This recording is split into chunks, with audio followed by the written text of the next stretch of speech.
All right.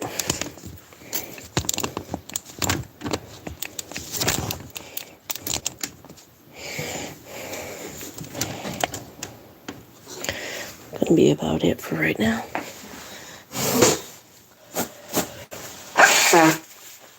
As the title says, and I can't find the really pretty butterflies I bought last time I was at the store. So I have to use up the rest of these guys first, which I guess makes sense. Doesn't mean I don't want to use the pretty new stuff. I have 2 shadow boxes, this dollar store one, this Michael's one, and the gems, which is dirty as fuck. You're the one I cleaned. Not perfect, but a lot better than the other guy.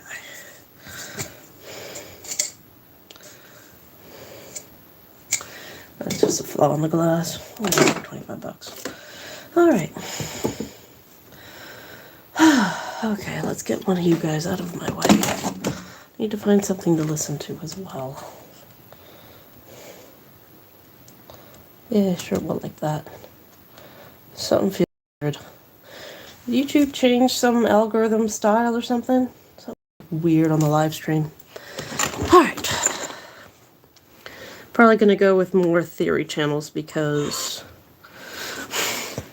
I think they uploaded quite a few new episodes, so.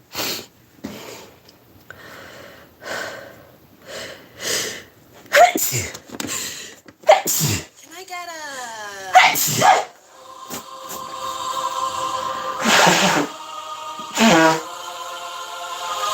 The new McVeggie. Now at McDonald's.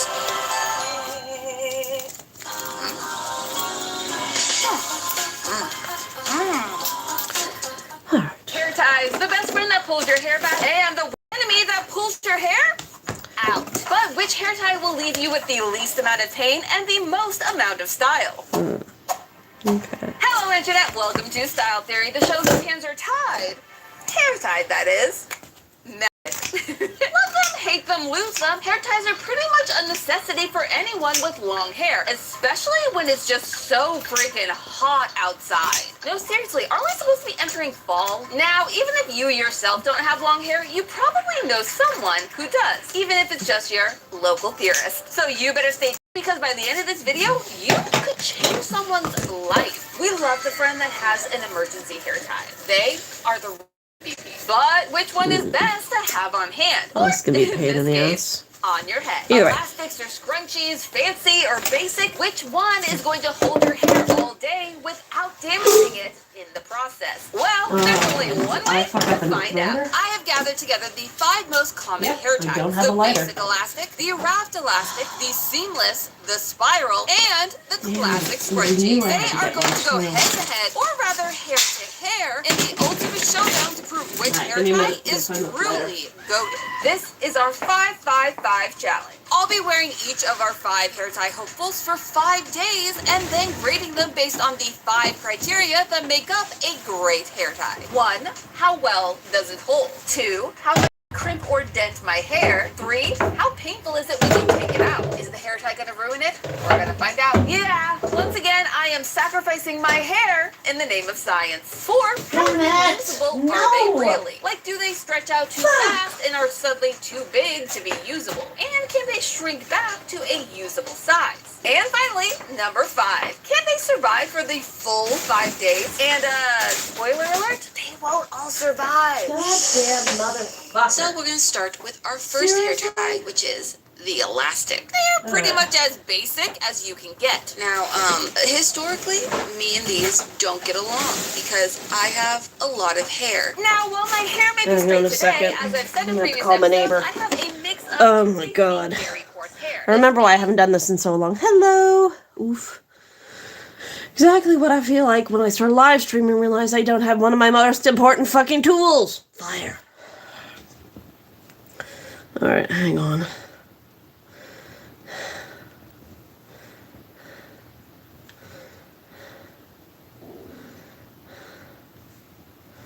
Nope, okay. Can't believe I never got a lighter.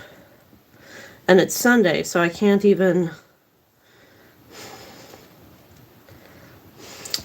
You don't happen to have a lighter, do you? Question mark.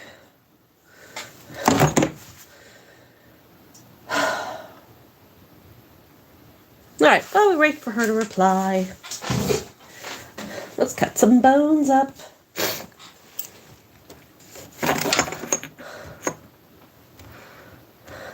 Means that there's a lot of it, and that it is very, very heavy, which I'm not gonna lie, kind of worries me with these little dudes because this does not look like it can hold all of this. But there's only one way to find out if it can truly stand up to my hair test. Oh, not bad, not bad. Honestly, surprised. It did. It's holding. I thought it was going to be a throwaway hair tie, and yet here we are. Oh, hello. Hi, guys. How are you? Snug. But don't get too comfortable just yet. Sorry, Like didn't many of see you you there. probably do, I tend Multitasking to readjust tonight. my ponytail or Not bun really, throughout but the day. It gets I'm a still little kind of under the loose, weather, it gets a so little comprehension messy. is a What low we do is make low for me. mistakes. And so our winning hair tie will have to be able to survive that readjustment period, which turns out is easier said than done. So I happened to notice I had a lot of flyaways in my hair from my hair at like 6 a.m. in the morning. So we're going to try to readjust the ponytail that's gotten a little messy and hopefully have it be all okay. Also, welcome to the new desk setup. Isn't it pretty? Isn't it pretty? You just saw me take this out of my hair. It's broken. All I did was try to take it down from my hair and it snapped. It fully snapped. You saw me do it. I was ready to say such good things about this, but longevity, I went to readjust my hair because it says use these again and again on the packaging. I read the packaging and now it's broken. Longevity fail. We can't test how stretched out it got. We can't do anything. The elastic fails. I mean, technically, not everything about the elastic fails, just most of it. Now, it did do a surprisingly good job holding my hair in place. Nothing slipped out. It was all really good until it wasn't. Even so, I think I have to give it a 4 out of 5 on hold. As for the crimping, even though it wasn't in my hair for long, it did leave a, let's say, lasting impression, which means I'm giving it a 2 out of 5 for crimping. But since it didn't survive long enough for me to judge if it was painful to take out or not, I can't really give it an honest score in this category, which means it's gonna end up with a sorry 0. And so, in total, our These might be elastic too hair small. tie didn't do Especially so with the much, butterfly but I wings. will give credit where credit is due. It's good. I mean, it if could you be wanna use it abstract, once. it doesn't It's good have if you to wanna be do little designs and you need them to be compact. But if you expect together. it to do It's a anything else, even these skeleton bone. Easy Glide reusable ones can't survive this much hair. These will likely not make the cut. I'm afraid. Nope, I can't do it. I can't do it. That's so scary. That's so scary. But next up is probably the most commonly used hair tie of the entire episode. Heck, some of you are probably wearing them in your Oh, I guess hair I've been or wearing on your wrist right now. Good morning. We are here to do our Yeah. next hair Yeah. tie.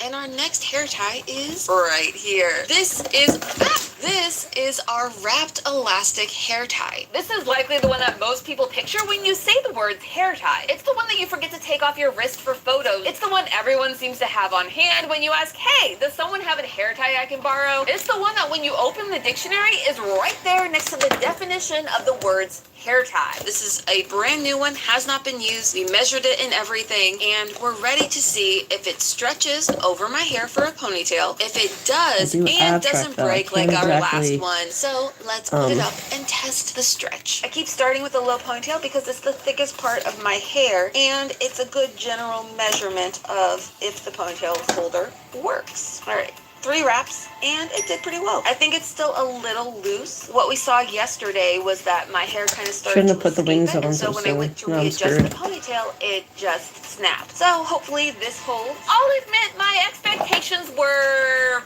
high. But come on, it's the one that everyone uses. It's like the hair tie of all hair ties. So surely it has to be good, right? Hello, and welcome to the end of day 1 with this hair tie. I've had to adjust it a couple times and it didn't break, which is amazing. Now, the thing about this one is that it does pull on my hair a little bit. Looking at my hair, we have some epic crimping going on. Look at that. That is a level 5 crimp.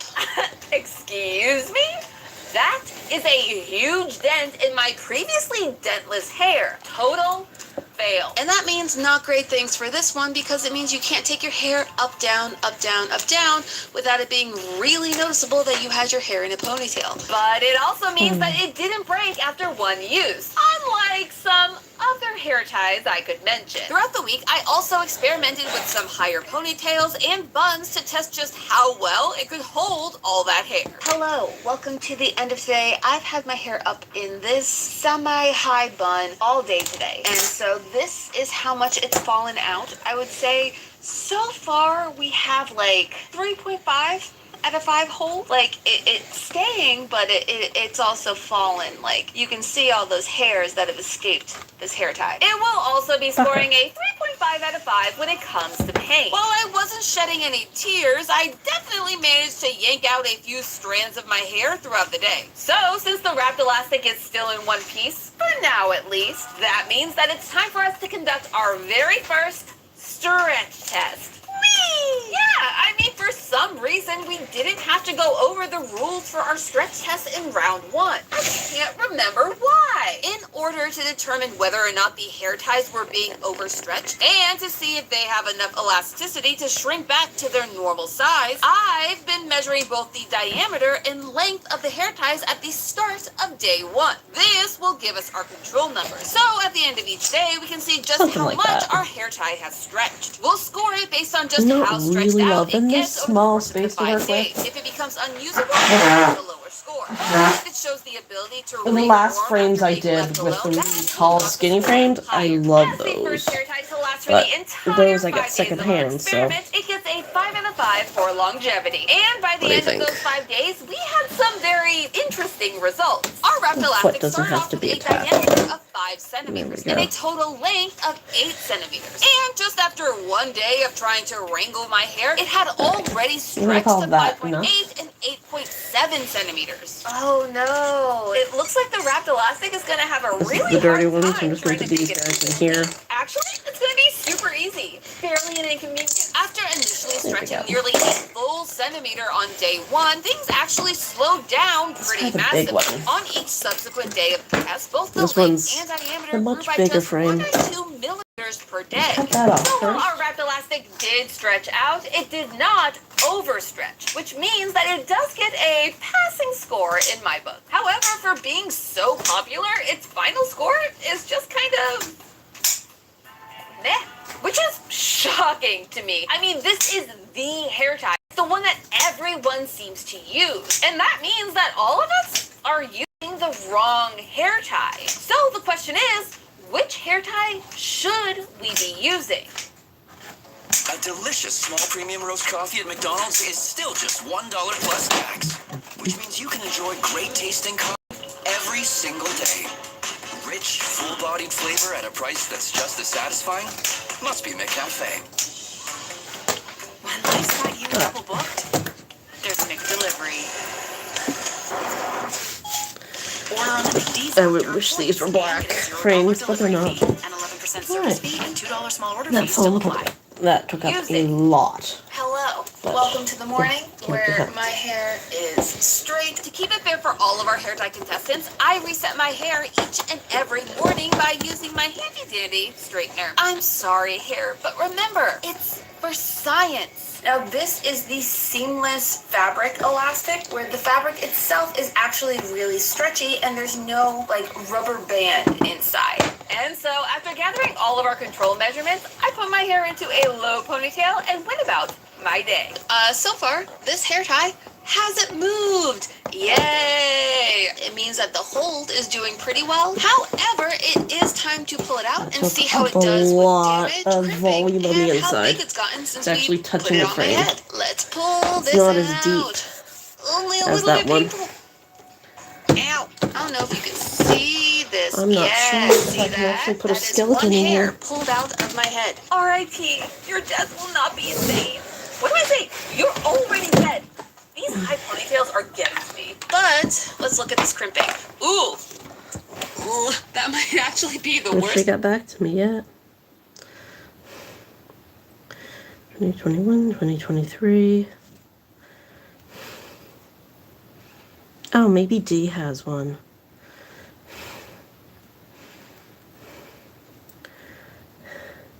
You don't happen to have a lighter, do you? Question mark.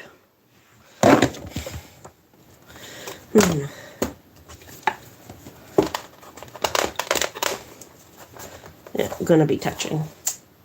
Oh well, can't win them all. D's got plenty of things.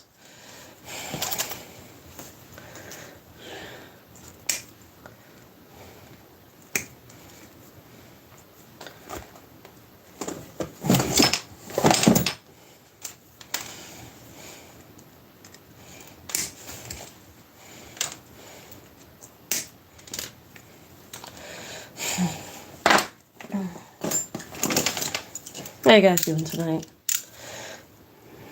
Damn it!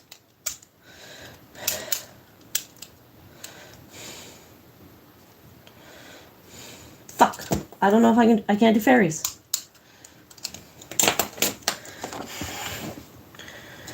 Shit. Period. I don't know anyone who has one. Within 5 minutes of me. And of course the stores are closed. Because I went to the Dollarama and did not get the lighter.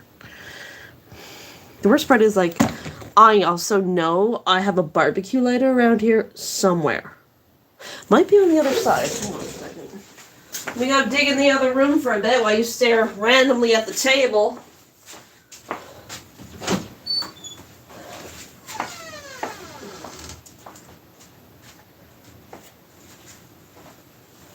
Oh, hello. I mean, you're a bit overkill.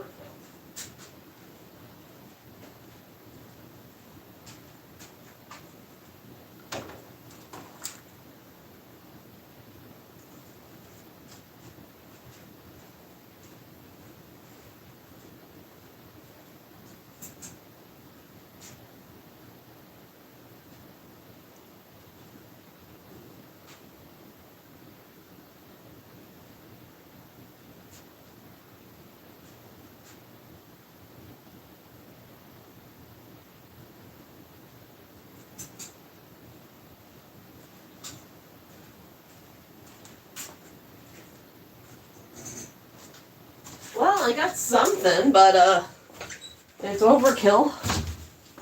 And it might catch the house on fire.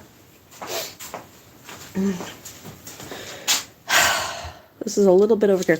Thank you guys for the thumbs up. You're always appreciated.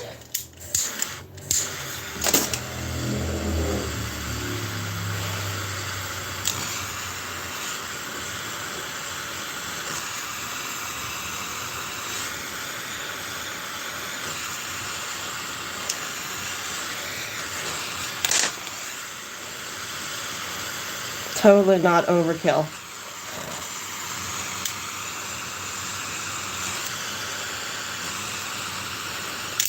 Minus the butane flames and some... Whew! I'm gonna be fucking high tonight.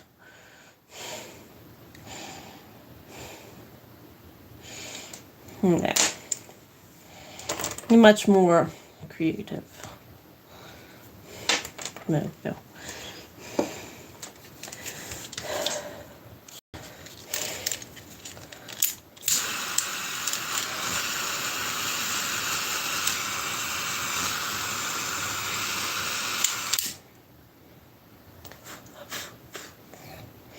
I'm sure that's perfectly fine to breathe in. Just don't think about it.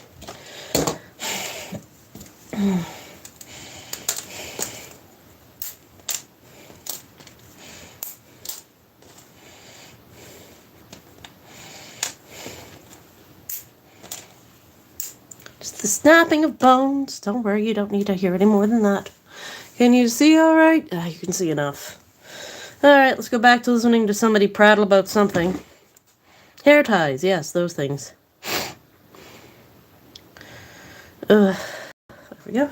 Be the worst crimp. So far, that's a pretty big dip. Oh, wow. Yeah, that's all new. It fails. And similar to our wrapped elastic, its size grew by about 0.7 or 0.8 centimeters in both measurements after the first day. The only question is if the seamless will slow down its stretch like the wrapped elastic, or if it will seem less like a hair tie and more like a necklace by the end of the week. Hey theorists, I know it's been a while, but we've been cooking up something special just for you. We saw your comments and we heard your feedback, so we put our heads together and had a lot of,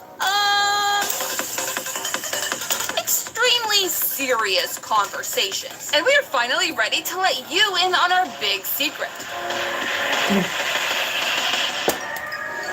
That's right, we are so back. Theoryware has returned, and this time the gang's all here. Get ready for new shirts, new hoodies, and new accessories featuring all 5 of the channels that you know and love from the Theoryverse. No matter which channel's your favorite, whether it's style, GT Live, game, food, film, you are represented here. And who knows, I've heard Theoryware can be a great conversation starter. I snapped fan and Reno. Maybe you'll make friends with another theorist the next time you're out and about because game recognizes game. Or style, I guess. Or maybe just wrap yourself in a super soft theorist hoodie paired with some cozy socks while watching new episodes in the comfort of your own home. We hope that you have as much fun with the new and improved Theoryware as we did. So jump into the comments to let us know which item is your favorite and to help us celebrate what makes the theorist community so special. You. What are you waiting for? Shop the Drop by scanning the QR code on screen or clicking the link in the description. And if you were wondering just how I tied up my shirt so cute for that shoot, it was with our winning hair tie. But you'll have to stick around to the end to find out which one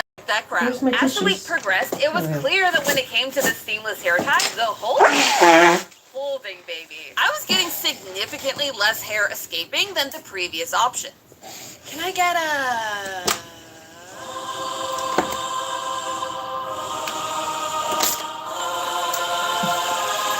The new McVeggie. Now at McDonald's. Nick Veggie. I'm gonna pass.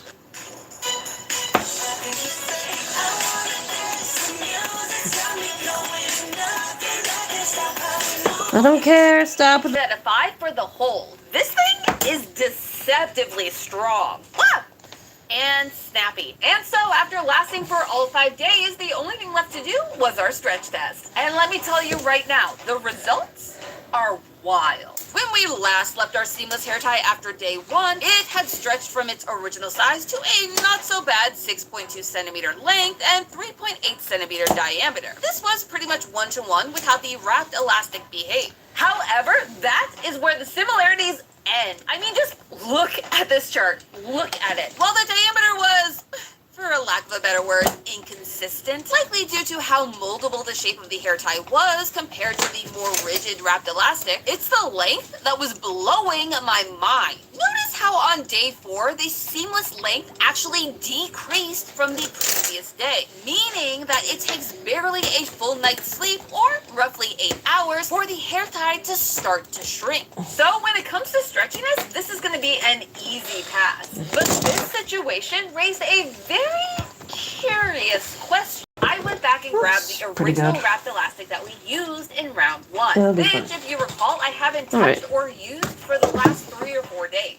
I wanted to Alright, give it how many one of these do I final need to measurement make? I have test 3 a of little these, 4 of theory those, that was and percolating 10 in of my these. head. And let So. me tell you, what I found Ow. had me second guessing everything. The wrapped elastic, which when we last measured it had a I'm gonna diameter go through all of my 6.2 skeletons today. centimeters and a length of 9 centimeters, had shrunk all the way down to 5.5 centimeters and 8.5 centimeters in There. length. Well, if they're While all not quite fused, that means I can just original put them in, size, right? It was pretty darn Close and close. paint it. The data suggests that if you give these hair Alright. ties enough time to rest, say 2 or 3 days at minimum, then they will return to close to their original size, at least in the short term. And so it's probably best to keep a few different hair ties in rotation for the most longevity. And now that we are 3 hair ties down, it's time to move on to our 4th competitor. Next up, we have the spiral hair tie. Now this one, if you have never seen it before, looks like a little slinky, but it's a never-ending slinky. This texture is meant to make it so that it doesn't leave that same kind of crease in your hair, or at least not as bad. And that's the biggest selling feature of these, so we'll have to see. These are meant to be snag resistant and thus less damaging. Also, It starts off pretty tiny. hopefully that's not a bad omen of what's They have to come these at my as we local go into day Walmart, one. so if there's any left over at the end of the Fresh holidays, hair tie, fresh hair. Halloween, Let's do our I'm gonna little grab pony. them all. 1, 2. I don't have to We're order them stretching it with beforehand. 3. I don't know how well you can see that, but like getting my fingers through that, pretty difficult. That feels pretty unnatural for this hair tie, actually. Ooh, you can already see it's gotten significantly bigger just doing the one time. Hold, we'll have to see. Listen, I had just gotten back from VidCon. I was sleepy. I needed a little bit of rest, and so I had Oh, my an head. easy day. But despite me not doing a whole lot of moving and grooving, I came away with some pretty fascinating results. Hello, hello, hello. Welcome back to the floor, where now I could actually we are break a checking on bone, how our too. hair tie did. Now, I've redone this ponytail a couple different times, and it's still like this. So the hold on these is not great. But the crimping wasn't so bad. It's actually the best results that we've gotten throughout this entire episode so far. What's in And my so I eyebrow? have to give it a solid What? 4 out of 5. If I shook out my hair long enough, let it sit, I feel like this could fall out. Like, I feel like this could go away, or I could at least get away with this. I would say if you're looking for like a versatile hair tie that lets you go up, down throughout the day, this one might be the one to do it. However, it is fairly stretched out, which is unusual. I don't feel like it's usually as visibly visible. It's been a hard few weeks, okay? But the results weren't just visibly visible, they were measurably measurable. At the start of day 1, the spiral hair tie had a diameter of 1.5 centimeters. Who would have known? and a Melted total plastic length is of hot. 2.5 centimeters.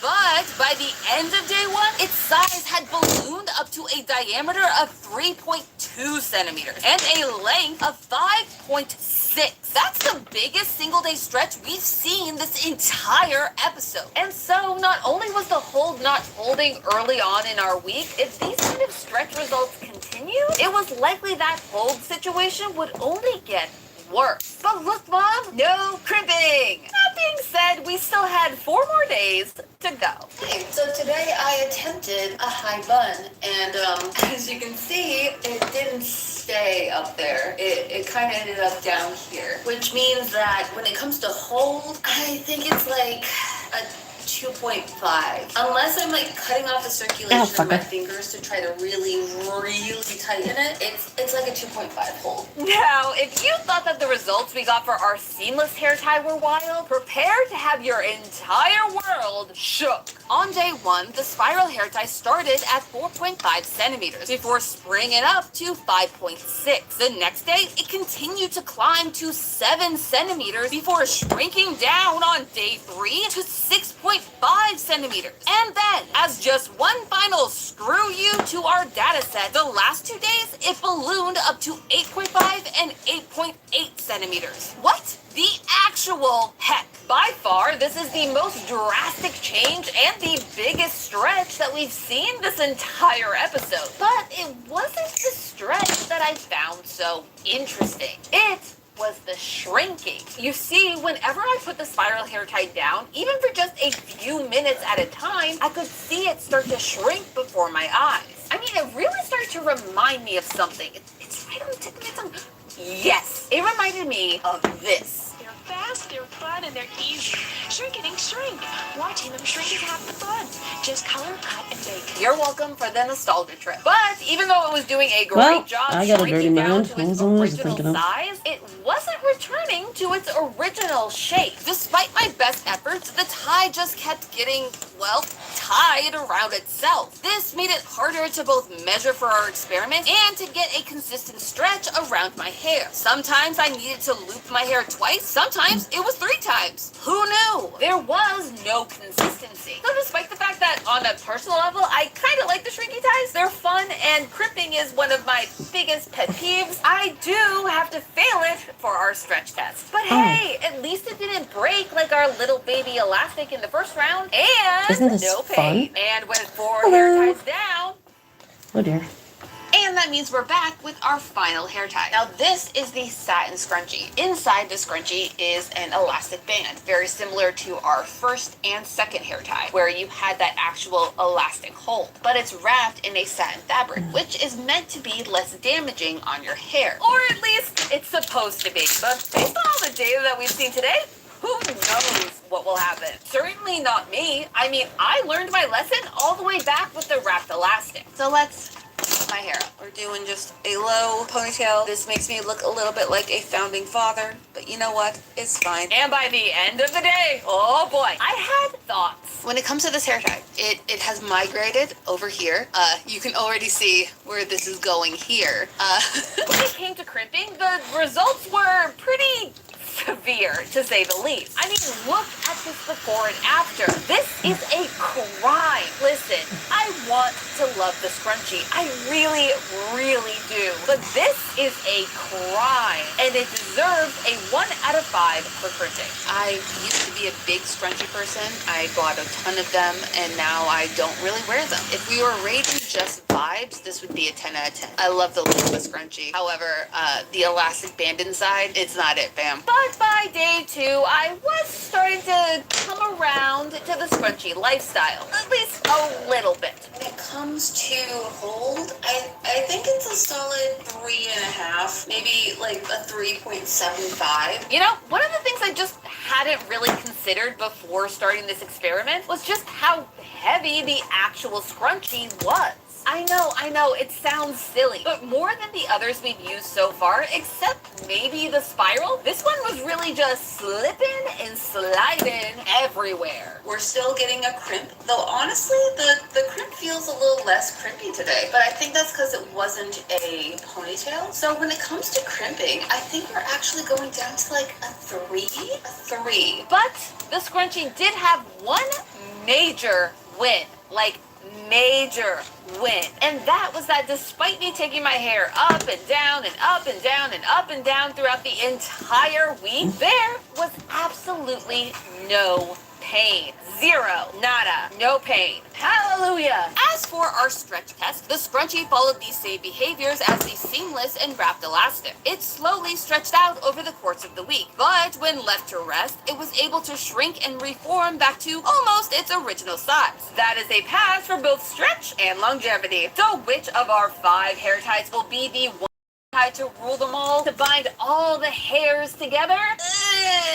It depends. Yeah, after combing through all of our data and double checking our results, it was clear. There is no such thing as a perfect hair tie. All of them were able to last the entire week of our test. Well, almost all of them. Sorry, not sorry, elastic. Okay, fine. You have some uses. If you're going to do an intricate braid design or you need a hair tie to go under a wig that isn't bulky, this is probably a good option, especially if you have thin, fine hair. And most of them also did a decent job at maintaining their stretch throughout the experiment, despite me putting them through the ultimate hair challenge. Holding on to all of this. When it comes to hair ties, there's one big trade-off that you have to make when it comes to what's most important for you and your hair. Are you team hold is gold, or are you team no crimp, no problems? The hair ties that did the best at holding my hair in place all day long, like the wrapped elastic and the seamless, had the most strength in their grip, but it came at the cost of my original hairstyle. Like if you're someone who likes to so throw your bad. hair up and forget it and doesn't mind a little creasing at the end of the day, then your best bet is going to be the seamless hair tie, with the wrapped elastic coming in at a close second. But if that crimping is your sleep paralysis demon, and you don't mind having to readjust your hair a couple times a day, then the spiral hair tie is definitely the one for you. However, if you want the best all-around hair tie, it's clear.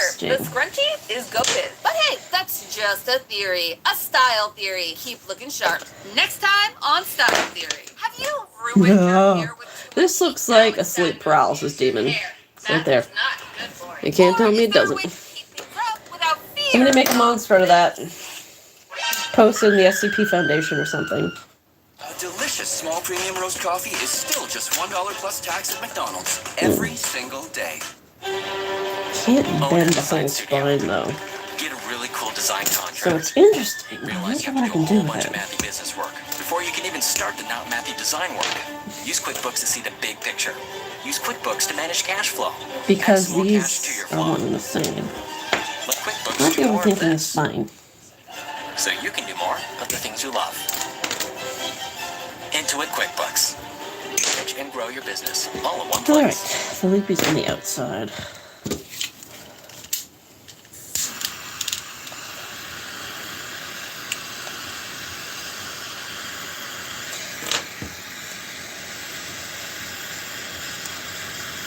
So tasty, you'll need a second fridge. Bring the flavor Canadians crave.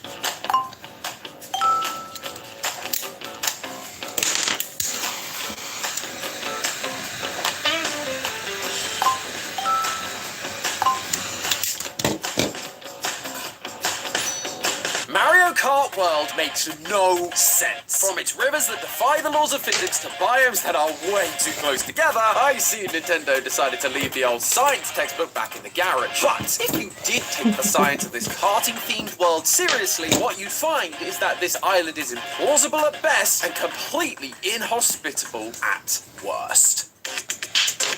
Hello, Internet! Welcome to Game Theory, the show that knows it's Mario's world, we're just living in it. You know, it's hard to believe it's already been nearly 3 months since the release of Mario Kart World, and in that time, players have dominated all the tracks, found all the shortcuts, and explored just about every inch of this massive open world. But as I was playing through the game myself, I couldn't help but think that something felt off about this go-kart world. Besides the economy we spoke about last time. No, something felt off about the island itself. I found myself slamming on the brakes quite frequently to say, wait, this island doesn't make a lick of sense. And that line of thinking sent me down a rabbit hole longer than the new Rainbow Road. But when I got to the end, I found something far worse than a checkered flag. Because not only would the geography of this island make life a living hell for these racers, but the real truth is there's a metaphorical bullet bill barreling down towards the inhabitants of this island, and when it catches them, well, let's just say even Lakitu won't be able to save them. So call me Rosalina theorists, because today I'm going to be taking you on a bus tour across the Mario Kart World Island to explore the land, air,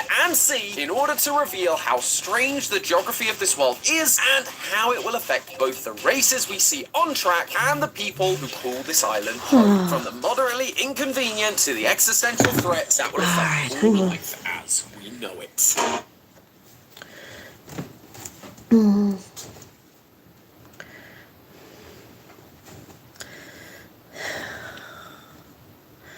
My thyroid scan is at 2 p.m. tomorrow.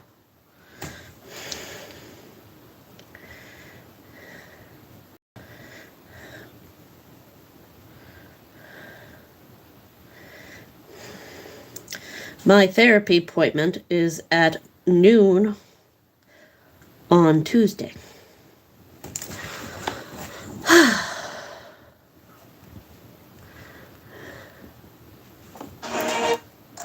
What do we all crave at Thanksgiving? It's the sandwich. Where's the leg? Tim's new Where's the arm? Thanksgiving Stack. Seasoned Canadian turkey, home-style stuffing, and cranberry sauce. Exclusively for Tim's Rewards members, get an $8.99 dinner deal. My McDonald's Rewards gets you breakfast before work, free fries at lunch, or the friend who said they didn't want any, and whatever a meal is at this hour. Join My McDonald's Rewards to get free McDs. Holy fuck, shut up! No, it's just a scan, so I won't get any results. I'll probably come home and go on Maple and talk to the doctor there.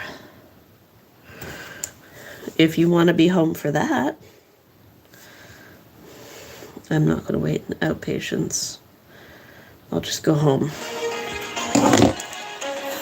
One of the first things that caught my attention about the geography of the Mario Kart world was its numerous rivers. As I'm sure you're aware, rivers are pretty important for civilization to exist. It's going to provide a source of fresh water for the citizens, it makes the movement of people and goods more convenient, and in the case of Toad's factory, it can provide a source of power. Now, rivers don't just spawn out of nowhere. They have to start at a source. From there, they continue to flow downhill until they either reach the ocean or they pool up to form lakes. But if you've ever mindlessly explored rivers in games, or you've watched any Austin video, you'll know that video game rivers don't always follow any sort of logic or realism. So, I hopped into my cart and traversed up and down the rivers in the Mario Kart world to map them out and see if they made any sort of logical sense. The short answer is, they kinda do, but also not really. I mean, the waters around Toad's factory just stopped flowing for some reason. But honestly, that's the least of the things I discovered. Let's start with the good. You see, there's a pretty hard and fast rule when it comes to rivers in the real world. They always flow downhill. Thankfully, in the Mario Kart world, they've kept some semblance of realism, as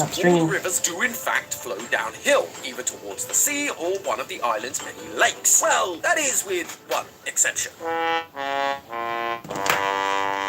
Yeah! In the southeast section of the map, just underneath Great Question Block ruins, there is this massive geyser that is just pumping gallons and gallons of water into the sky. Let's just set aside for a minute the physics of how this geyser could even be possible. The sheer fact that it exists will end up having some major implications on the climate of this part of the map. You know the expression, what goes up must come down? Yeah, the same is going to be true here as well. All of that water vapor that's being pumped into the atmosphere will eventually condense to form massive rain clouds that will inevitably bathe this section of the map in a near permanent rainstorm, so long as the geyser keeps pumping. And speaking of the geyser, since it's pumping so much water out of the river, there's a possibility that over time, the flow of the river itself could be altered, leaving everything downstream, such as the faraway oasis, without a source of water, turning it from an African savanna into a dry-bone desert. But enough geyser talk, let's get back to the rivers. As I mentioned earlier, rivers don't just spawn out of nowhere. There's always some source of the flow, whether it's a massive lake or the water that runs off a snow-capped mountain. And so, I followed the Mario Kart rivers upstream to see if I could find the source of these mighty rivers. Most of them were pretty small and uneventful, but there's two in particular that really caught my attention. The lake located in the northwest of the map, just south of Drybone's Burnout, and the source that springs directly... 1, 2, 3, 4. Okay. These ones are going to be for the smaller boxes. QuickBooks payments I kind of crammed up in there, so I don't think I'll be buying these again. My phone right there, send the invoices. It definitely just helps keep me on track and keep me able to doing everything that I want to do. Yeah, I don't care. The source that springs directly from Dandelion Depths, or should I say sources. You see, Dandelion Depths has not one, but two sources of water. One that flows north towards Acorn Heights, and one that flows south towards Cheap Falls. Now, when you actually investigate the specific spots where the rivers actually begin, you end up finding that all of the water is spurting out of these little holes in the wall. And as I'm sure you know, water doesn't come from rocks. However, there may be a scientific explanation to explain where this water does come from. Just east of Dandelion Falls, there is a big snowy mountainous section of the map that contains Starview Peak, Sky High Sunday, and Deep Pass. In the real world, water that melts off mountain peaks often ends up flowing downhill to become the ultimate source for various rivers. But those water sources don't always flow on the surface like a river. Take Evian for example. The water that Evian bottles up and ships to hotel fridges around the world originally starts its journey as the snow that falls on top of the French Alps. As the snow melts, it seeps into the ground and takes a 15-plus-year journey, slowly flowing downhill underground, before it eventually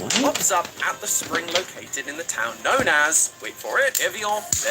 And when it comes to the mysterious source of Mario Kart World's eastern rivers, the same thing might be happening here, water from the top of the snowy mountain is filtering underground and eventually popping out at Dandelion depths. Let's just hope that Wario doesn't get any ideas about opening his own bottled water company. But even if he does, you'll be able to pay for it with today's sponsor, Chime. Chime is the #1 most loved banking app that millions of Americans use to manage, save, and spend their money. Since I moved to the US recently, there's been one thing that's come back to haunt me again and again: my lack of credit. Turns out that thing is super important when trying to find a place to rent, get insurance, or buy a house. Typically, the easiest way to build your credit score is to get yourself a credit card and make sure you pay it off every single month. But if you're like me and you just moved to the country, or you're just new to building credit in general, most credit card companies won't give you a credit card because, get this, you don't have a credit score yet. Do you see the problem here? But that's where Chime jumped in like Mario to save the day. They saw my need and said, hey, let's skip the pesky credit checks and give you the secured Chime Visa credit card to help you get started. No annual fees or interest. How are they able to do this? Well, because unlike a normal credit card, which can feel like an unlimited supply of cash until that monthly bill comes in, Chime puts you in the driver's seat and only lets you spend what you have. You move the amount you're willing to spend into your secured deposit account, and that's the exact amount you can spend. So there is no way to accidentally overspend on Wario's latest scheme. Suddenly, trying to build credit doesn't feel so daunting anymore. In fact, with Chime, if you pay on time regularly, you can see an average increase of 30 points on your credit score. So if you're looking to build your credit, or you want to know how Chime can help you with your finances in other ways, head on down to the description and click the link to sign up and start using Chime today. Thanks again to Chime for sponsoring this video, but now let's head on back to the Mario Kart world and its perfect underground water filtration system. Well, I say that. It may be perfect in Dandelion depths, but that same process is not what's happening in the northwest. There isn't any snow on the mountains around Bowser's castle, because active volcano. But assuming the temperatures around there aren't near the boiling point of water, rain can fall onto that mountain and, if it isn't swallowed up by the lava, pool into a lake just south of Dry Bones Burnout. The water from that lake eventually splits in twain, flowing northeast towards Acorn Heights and south towards Toad's Factory and eventually Crown City. And that sort of leads into my main problem with the rivers of Mario Kart World. They split more times than a banana in an ice cream sundae. Despite what Mario Kart and many a fantasy map would have you believe, rivers don't usually split into two. This is because not only does water flow downhill, but it also follows the path of least resistance. Therefore, if a river did attempt to split, the water would ultimately choose to flow in whichever direction gets it to the ocean with the least effort. So, in order for the river to truly split in two, both sides would have to that looks good. So what am I fucking up? See, that's not to say that rivers never split. River deltas like the mouth of the Mississippi are able to split off since their land is relatively flat, thus providing multiple easy paths to the ocean. The Hase River in Germany splits east to west into the Hase and Elsa rivers. And there are actually a few big examples of rivers bifurcating in North America. But these are the exception, not the rule. So the fact that Mario Kart's rivers have more forks in them than the Luncheon Kingdom is certainly unusual. And even when these splits do occur, they don't tend to stick around for very long, which may end up having serious consequences for the residents of the Mario Kart world. You see, as sediment builds up in the rivers over time, one path of the split can end up being clogged, leading to that half of the river being dammed and thus cutting off the water supply downstream. In Dandelion depths, if the river stopped flowing south, that would cut off water not only for Cheap Cheap Falls, but also the canals of Salty Salty Speedway, this world's version of Venice. In the west, things would be even more dire. If the Dry Bones Burnout Lake suddenly stopped dumping water to the south, not only would Toad's Factory's source of power be gone, but so would the fresh water supply for all of Crown City. Yeah, I wouldn't want to leave the fate of my city's water supply up to a coin flip. And we're just getting started. There's even more potential risks coming from the skies above.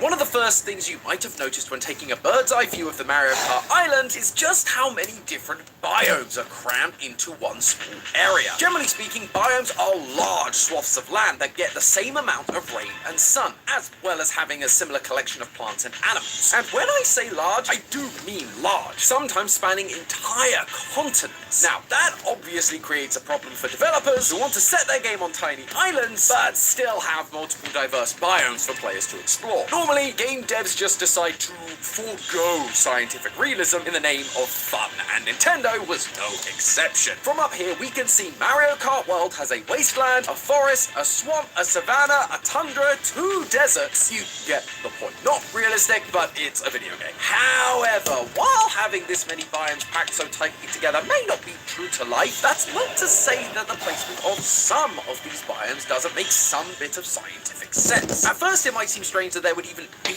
a desert on a presumably tropical island, but it turns out it's possible thanks to a little help from the wind. When you have mountains located right along the coastline, things can get pretty weird. As the cool ocean breeze comes rolling in from the sea, it comes into contact with the mountain, and the wind is deflecting it up, bringing with it all the moisture from the sea. That moisture ends up condensing in clouds and leading to rain falling on the side of the mountain closest to the wind, aka the windward side. But as we've said before, what goes up must come down, and that wind, now devoid of all of its moisture, falls on the opposite side of the mountain, aka the leeward side, bringing with it warm, dry air, like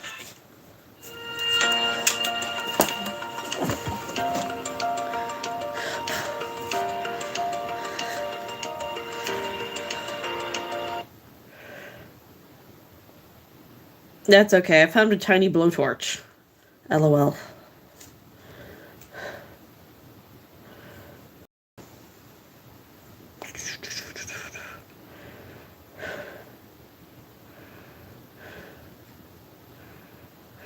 Death battle. Listen to this guy ramble for a while. It's been an hour. Moonbeam ice cream, Welsh seafarer with a dream. I made medicine.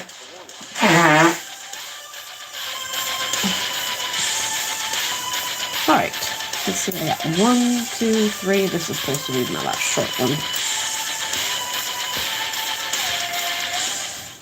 The highlands of eastern Tennessee are an eerie place, one which I've actually had people asking me for years, what about eastern Tennessee mountains, are home to stories of wild men, unsolved disappearances, and even paranormal encounters.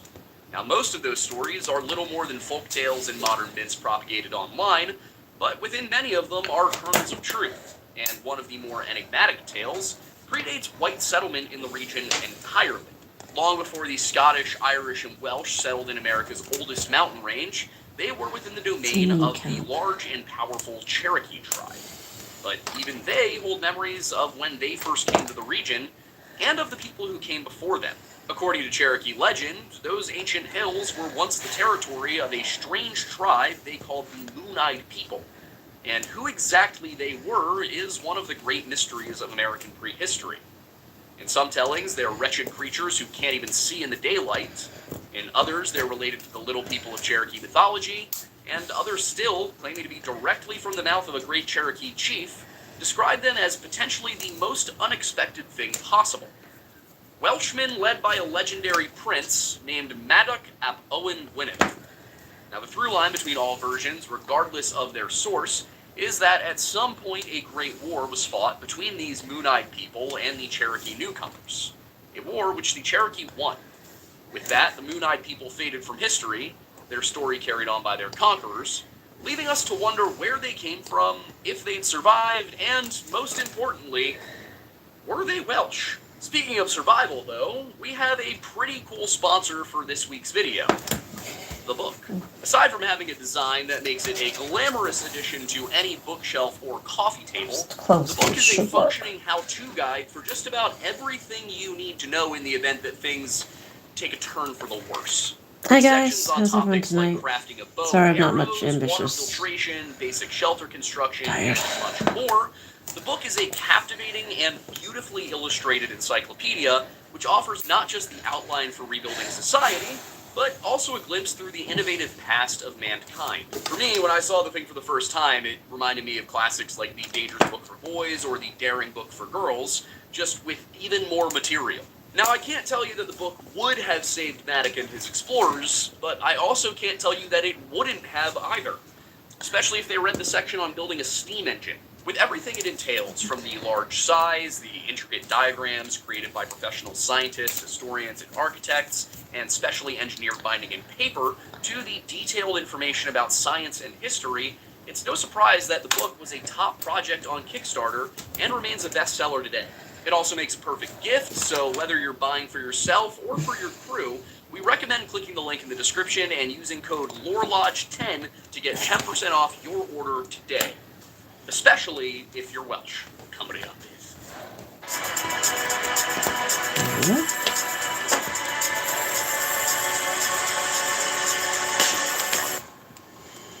Hello? We've all experienced these uncomfortable moments. I think that's enough to paint, so I'm gonna do that now. Doing too much. The dad who thinks he can fit anything in his car. The family member that won't let go of the past. I don't. Stop talking. At Leon's, we're on a mission to Oh make my god, shut up. There we go.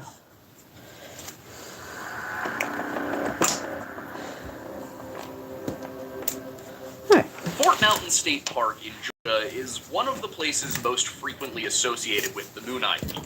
According to a man with a doctorate in music, who for some reason presents himself as though he has a doctorate in history on his YouTube channel that I've decided shall remain nameless for reasons you may have already predicted, it was John Sevier himself who discovered the ancient complex. Described by the man I will refer to from here on as Dr. Music, now it's time to make as these look like appeared to him to be a dead vast things. military complex, sitting atop a mountain in Georgia and built with architectural engineering that was foreign to the natives. Stranger still, Dr. Music adds, it bore a striking resemblance to European constructed battlements. Consisting of a 12-foot wide stone wall that was 2 to 8 feet high, and the width suggested that it had once been much taller, it encircled nearly 100 acres at the top of the mountain. It consisted of monster ferns fed by a spring that floated over 2 million gallons a day. By the way, guys, if you're seeing the 3 little dots at the bottom right corner of the screen, that means I'm reading a quotation. I feel like for this video specifically, that is a very important message for you to receive. Anyway, though the structures themselves had long since collapsed, Dr. Music tells us that Sevier saw evidence of 2 towers, large gates, and 29 fortified fighting pits, at intervals of 50 or 60, in which a man might stand waist deep and wield a battle axe or any other weapons he might have handy. The solid fortress also may have served astronomical purposes, as Dr. Music notes that the northeast position of the wall even aligns perfectly with the summer solstice, meaning it's likely that they used it to predict the positions of the sun and the moon in the future, and using this knowledge to know when to plant their crops and when harvest would. But who could have this? Sevier wanted to know, so he questioned the great chief Conestado, 90 years old by this time. Do I have to get up? Regarding Yeah, I gotta get up. The chief, Dr. Music says, told Sevier that when the Cherokee first arrived, they encountered a strange albino race, one which they learned had come across the Great Water. They were light-skinned, blonde-haired, and blue-eyed, and for some reason cave systems of Appalachia, which after generations rendered them blind in the daylight. For this reason, the Cherokee called them the Moon-Eyed People, and it was they who built the fortress. I know you're probably noticing some issues, but let me just get through the rest of this, and then we'll go over the mounting problems with the story, because it's gonna get worse. You see, despite their obvious physical handicap, the Moon-Eyed People became formidable foes of the Cherokee, and for long years they waged war on one another. Eventually, the Cherokee got the better of it, and they drove their enemy all the way to their last stronghold at the mouth of the Chickamauga. Probably pronounced that wrong, but wait till we get to the Welsh part, guys. Anyway, it was here that the Moon-Eyed People made their last stand, and they fought well a century. The Daughters of the American Revolution figuratively planted the Welsh flag on the site in 1953, going so far as to commission and install a plaque in Mobile reading, in memory of Prince Madoc, a Welsh explorer landed on the shores of Mobile Bay and left behind, with the Indians, the Welsh language. And before anybody starts typing, I do have, this is precisely what I have a degree in. I'm not saying take my word for it, but there's a reason my attitude does not come from nowhere. Not to dwell on that, though, in 1170, Welsh explorer Prince Madoc and his 200 men discovered Mobile Bay over 100 years before Columbus did. Dr. Music states in entirely too matter-of-fact a manner. Madoc, he continues, was the illegitimate son of Owen Gwynedd, who was the Prince of North Wales. And yes, I was giving you the way he pronounced it because I'm trying to make a point. It's Owen Gwynedd. I mean, if you want to get really into the pronunciation, probably something more Let's like... put everybody on here and get them painted. But as the story goes, Madoc left Wales in wake of his father's death in order to escape a bloody civil war which had broken out between his brothers. And Dr. Music explains that it's believed that he Hello, made two, hi, perhaps since even I'm 3 voyages to an America. animator, what should I As animate? his version of events goes, It's Madoc getting was into the so Halloween impressed by time, his so plan that he returned animate to a ghost Wales story. for ships and colonists, where he recruited 12 ships worth of colonists before sailing into legend, never to be seen again. It would be hundreds of years later before the next known white people would arrive in America, our host continues, adding that one such explorer was Morgan Jones, who traveled inland to South Carolina, but he was captured and almost executed by a native tribe led by a light-skinned, blue-eyed chief who adorned traditional native garments. The Welshman pleaded for his life in his native tongue, and thus discovered that it was also the natives' tongue. And when the chief recognized this, he spared Jones's life. Not only that, but in 1803, when Thomas Jefferson enacted the policy to remove all natives west of the Mississippi River, he recalled for the removal of what he termed Welsh Indians. And in 1804, Lewis and Clark wrote in their papers that they had met a strange tribe of Welsh Indians in southern Appalachia. Were these Welsh explorers the moon-eyed people who the Cherokees discovered living in Appalachia when the natives first arrived, Dr. Music asks? And was this mysterious stone ruin, which sat high atop Fort Mountain in Georgia, their last stand in the war against the Cherokees? As you have probably deduced, dear viewer, the answer is, well, it's actually a lot more complicated than you might expect. You know, there's a couple aspects of the narrative which don't make any logical sense off the bat, but at the same time, there may be some of the existence of the moon-eyed legend of Prince Madoc. First things first, then, let's break down the problems with everything we just went through. For one, Mr. Barton did not suggest that Madoc's colonists were the ancestors of the moon-eyed people. He suggested that the moon-eyed people were the ancestors of an albino tribe in Panama by Welsh explorer Wafer in 1700. Isn't this riveting? Thank you for coming into my live stream, everyone. He said Try to contain nothing your about excitement. caves turning anyone blind. He also just wouldn't have done that because it doesn't make sense. It would take generations of people not just taking shelter in caves, but literally never leaving them. Also, a tribe of people who are accustomed to cave dwelling have absolutely no need to build fortifications on top of a mountain.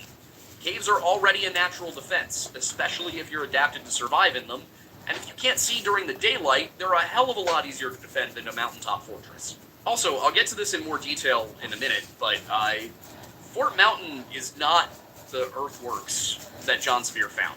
It's in a completely different place. He was in North Carolina, Fort Mountain's in Georgia, and it's also not at the mouth of the Chickamauga. Like, even if we just go by the information Dr. Music gave us, he's telling us something. Dr. Music. Anyway, there's also a linguistic issue at play, since it's I nearly don't know why I have to make impossible them that bloody. someone I can make them Welsh pretty, in the too. 18th century would be able to understand someone speaking from the 12th century, let alone after a millennium in isolation. For a visual aid on what the linguistic difference would be like, here is the 12th century Lehensbrut compared with the 17th century Hamlet. Now imagine if the guy who wrote the first one disappeared to America for 500 years. Think you'd be able to have a conversation with them? Probably not. I mean, just look at Scots and English.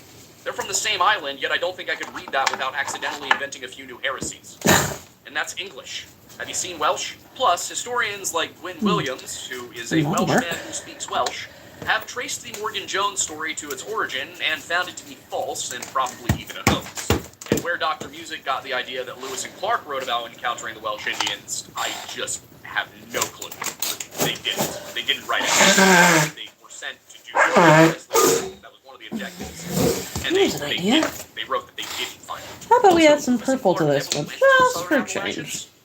As part I of their like expedition, pink. they started from I can have a whole bunch of I need to different be very colors. clear here. The Lewis and Clark expedition, they started in Pittsburgh, went down the Ohio to the Mississippi, and then up the Missouri. They were never in southern Appalachia. The rest of the story, however, isn't so easily dismissed, because John Sevier really did see some kind of ancient mound complex out there, And the Cherokee really did say that it had been built by a mysterious tribe of moon-eyed people.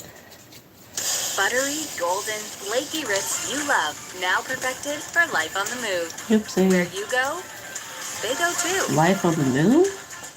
Ritz to go. Your carefree, hair-free summer starts now with the Veet Professional lineup of creams and waxes. Get fast and effective salon smooth results right at home. It's carefree confidence you can carry all summer with Veet Professional. Moon-eyed people.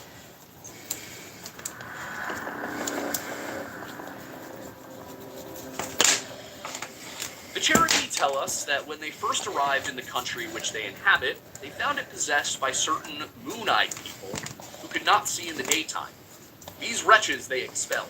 This curious fact was communicated to me by Colonel Leonard Marbury, a very intelligent gentleman who has put me in possession of much important information concerning the southern Indians. Possibly, the moon-eyed people driven away by the Cherokee were the ancestors of the albinos who inhabited the Isthmus of Darien, and of whom Lionel Wafer has given us an account. Be this as it may, it is certain that the albino variety of mankind is often continued for a very long time. Those words, penned by I'll the be bright American pink for a skeleton. Barton, constitute the first known written record to mention the so-called moon-eyed people. There we go. Published in 1797, Barton's New Views of the Origin of the Tribes and Nations of America, an album coming from Fall Out Boy this summer, really doesn't say much else about the subject. The source, Colonel Leonard Sure, why Marbury, not? was an officer in the Continental Army during the Revolutionary War, who after the war used his pension and land warrants to put down roots in the new U.S. state of Georgia. Under the authority of President Washington, he worked as something of a proto-Indian agent, acting as emissary to tribes such as the Creeks and the Cherokee on what was then the young nation's western frontier. He would be as good a source as any, but if he gave Barton anything more than the story, the latter never wrote it down. But as little as it was, Barton's writing, and probably a good amount of rumor coming out of the frontier, piqued the curiosity of at least a few historians and ethnographers over the years we followed.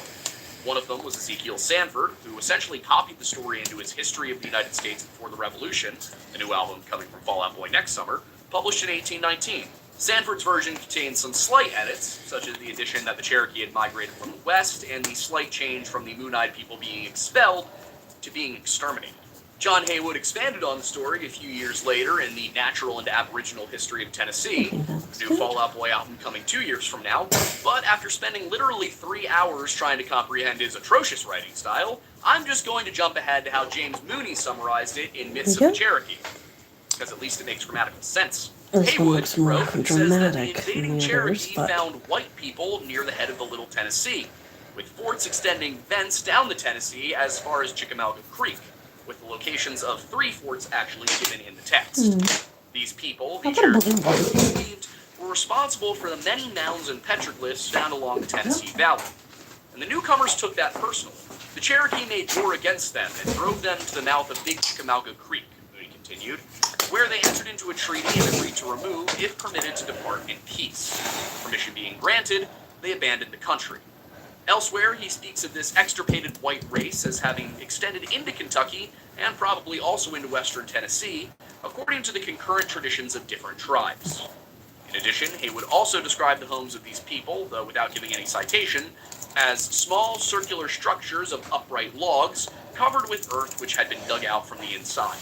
Mooney's writing is probably the most complete single academic work on the subject of the Moon-eyed people, appropriate given its name, having been published in 1902. It's also the only one I've seen which references a named Cherokee source, which makes it especially useful. According to Mooney, he spoke with a man named Harry Smith, a half-Cherokee and father of the late chief of the East Cherokee, who told him that as a young boy he'd heard from the elders of his tribe that there was once a race of very small people, perfectly white, who once came and lived on the site of the ancient mound on the north of Hiawassee, at the mouth of Peachtree Creek, a few miles above the present Murphy, North Carolina. Though Smith didn't explain why, he did tell Mooney that these people afterward removed to the west.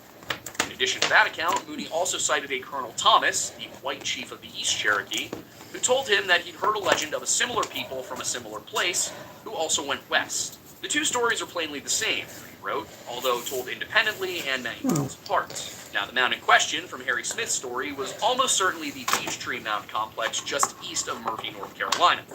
In In 1941, an archaeological dig at that site, conducted by Frank Seltzer and Jesse Jennings, concluded that there was certainly habitation And it's there. like, hey, I'm dead. This sucks. That it was by the Cherokee. Cornish. Themselves, on the other hand, appear to have been very confident that the mounds predated their arrival to the region, and that it, like all others in the area, had been built by the mysterious Moonite people they ultimately drove away. Frustratingly, Mooney appears to be the last person to actually mention the Moonite people in an academic context until the latter half of the 20th century. And when the subject finally did make its way back into academic thought, it wasn't about finding out who was there, but rather proving who wasn't. You see, when I started working on this episode, I expected there to be a lot more out there about the Moonite people. It's the kind of story that often has all sorts of conspiracy theory nonsense associated with it, like Tartaria, or the bizarre Frankenstein of various legends which make up most people's perceptions of things like skinwalkers and wendigos. But instead, I found that there are basically three versions of the Moon-Eyed People legends.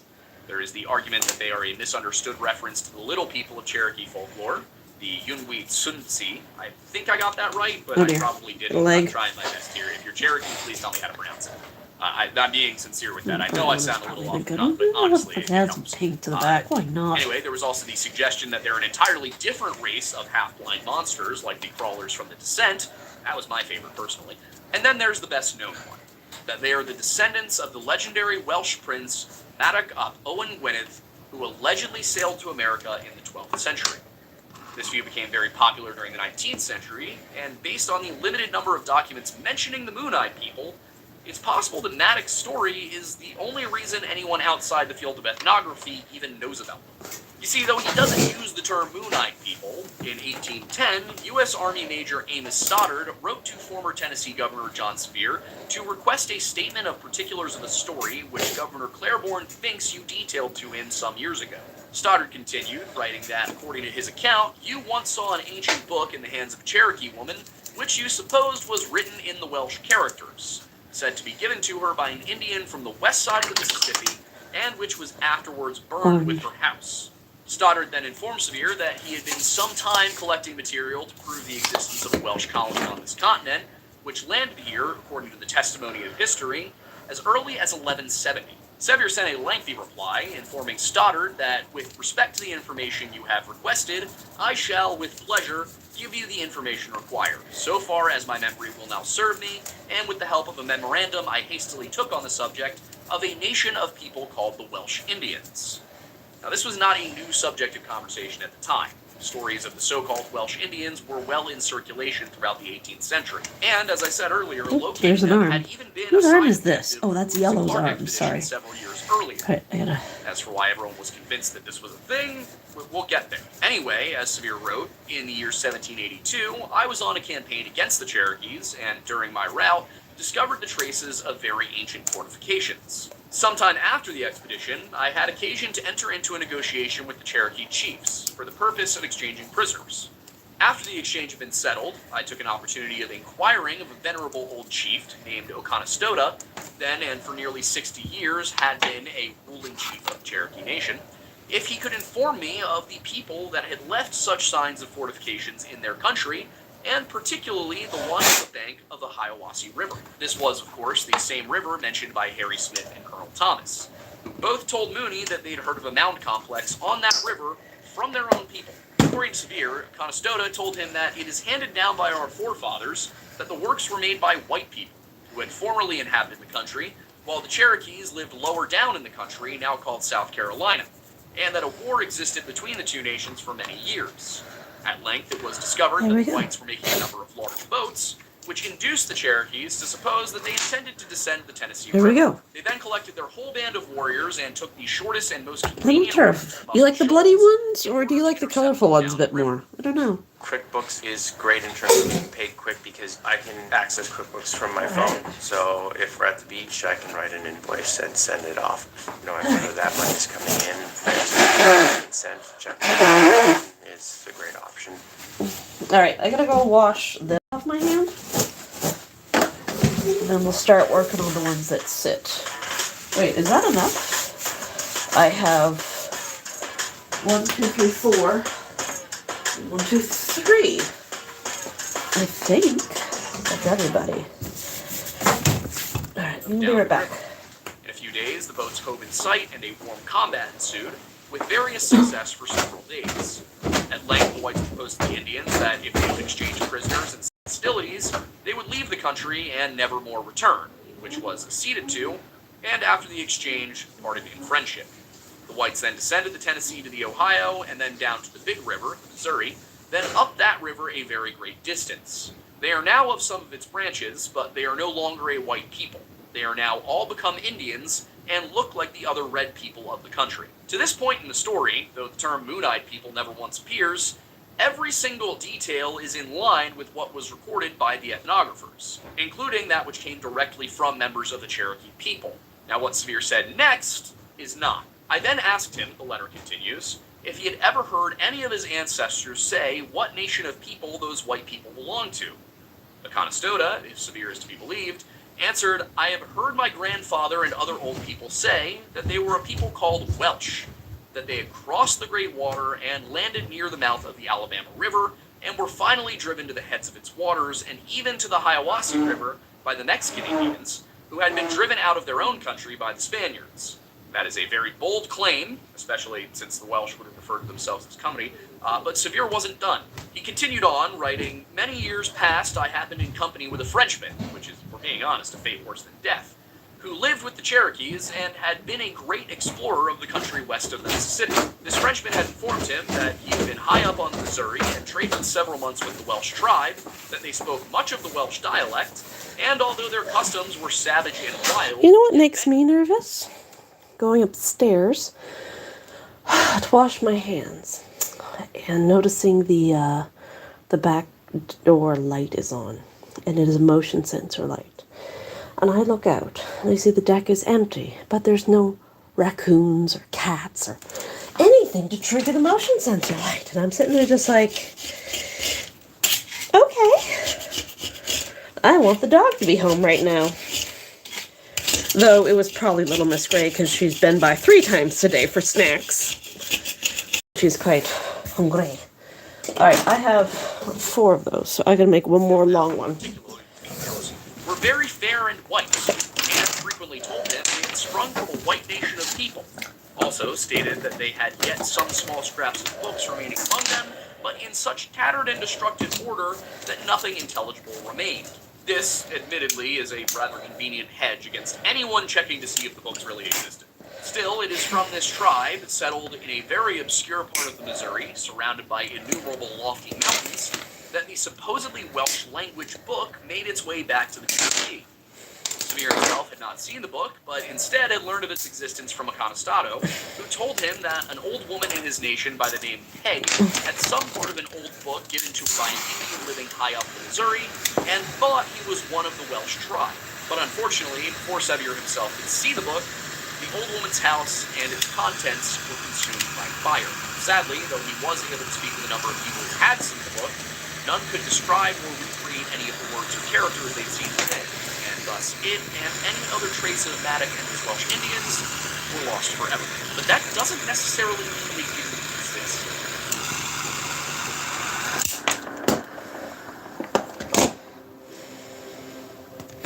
The most complete version of the legend of Prince Maddox can be found in David Powell's The History of Cambria, now called Wales, which he published during the Elizabethan era. And hot plastic on my fingers! Version of the, by then a couple of decades old, Chronica Wallier a Rege Cadwalader ad Annum 1294 by Humphrey Cloyds, who in turn had claimed his book to be a translation and adaptation of Caradoc of Clancarvin's much earlier Ut in Tawisogian, which itself does not cite Caradoc as the author.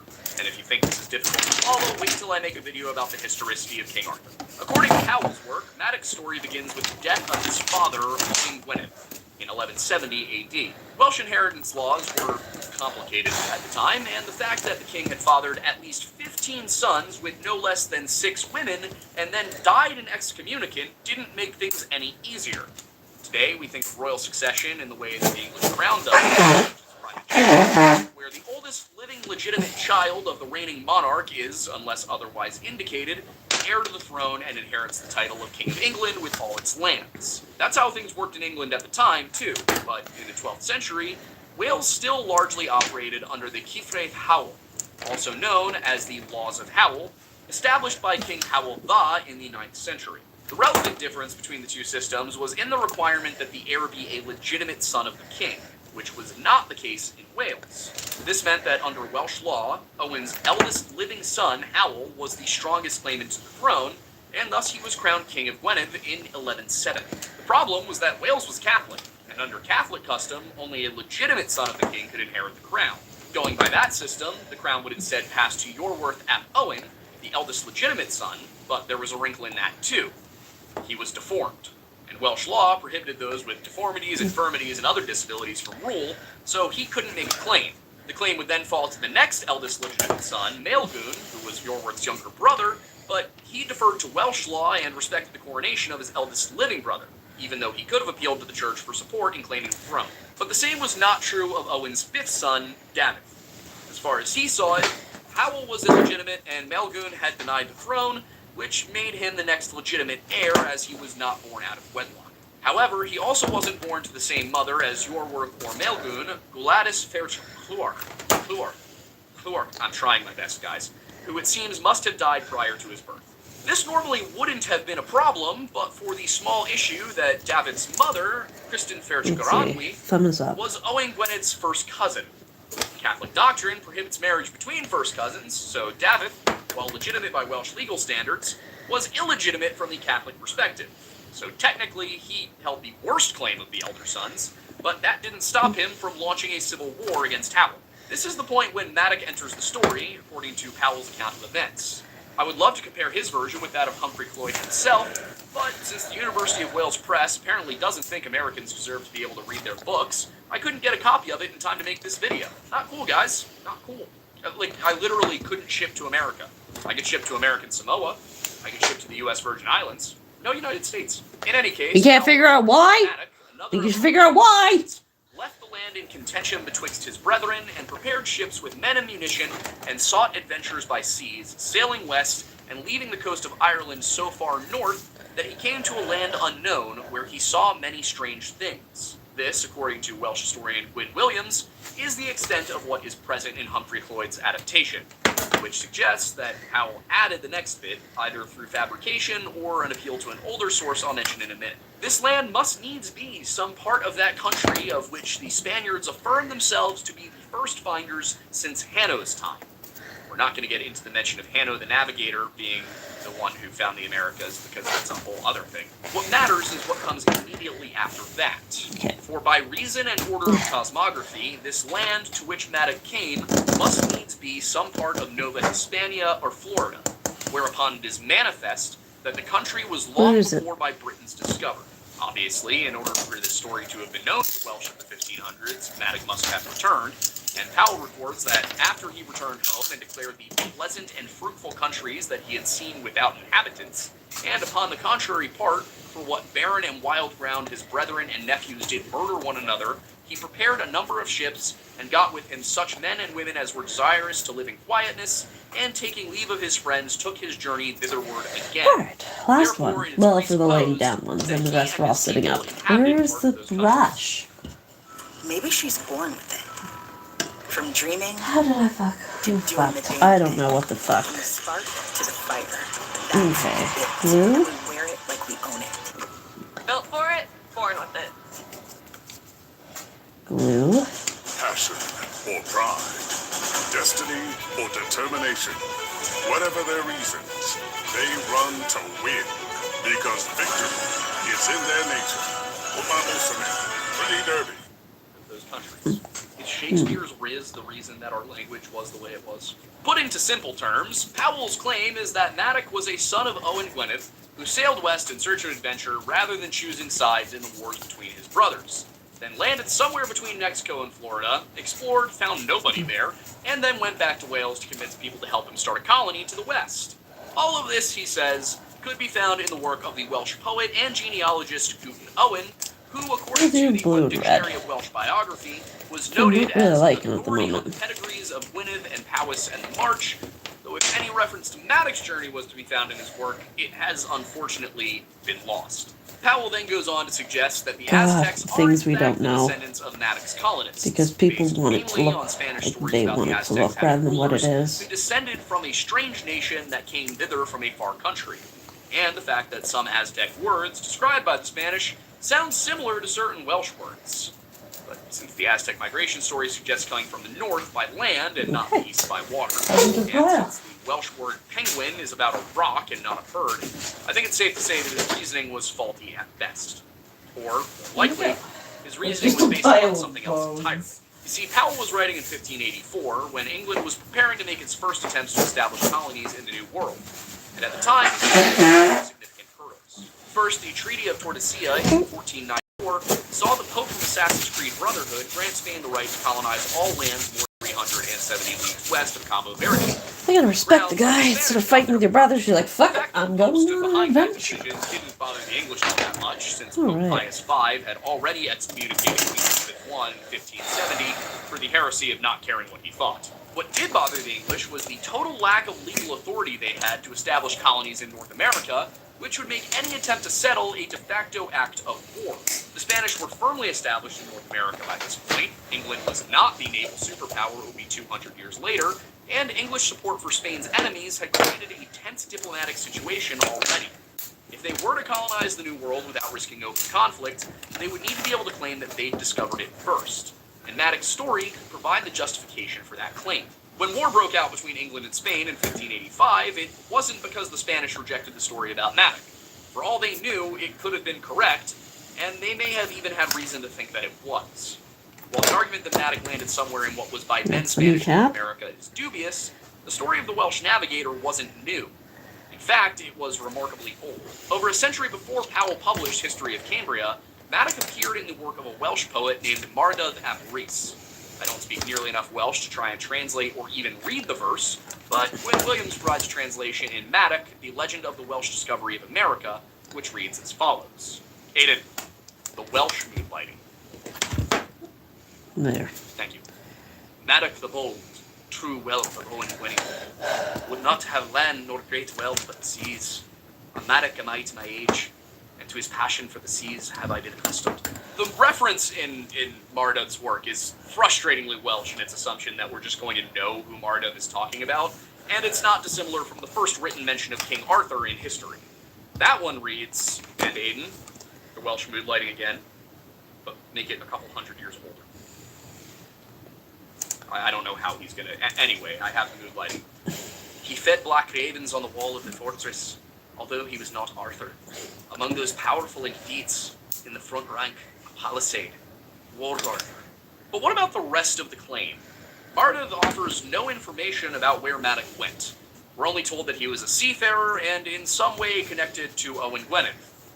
Though the translation Williams gives uses the term whelp and so implies that Madoc was a son, he notes in another text, in Welsh of course, that this word, kenai, in the Welsh language of the poem, can also mean a member of his retinue, a descendant, or even that Madoc is worthy of being considered as such. Now that would explain why Madoc doesn't show up in any genealogies of Owen Gwynneth's family, at the very least, but it doesn't explain where the story of Madoc traveling to North America comes from. Still, it is obvious that Madoc was a well-known figure by Mardud's day. As Williams puts it, the line, "A Madoc I am to my age," is incomprehensible without the assumption that some tradition of Madoc a seafarer existed. The question is not whether Madoc's story was a real tradition, but rather where it originated. From what I can tell, the earliest reference comes from the work of a mysterious 12th century figure named Willem, who appears to have been better known for his version of the medieval satire piece Reynard the Fox.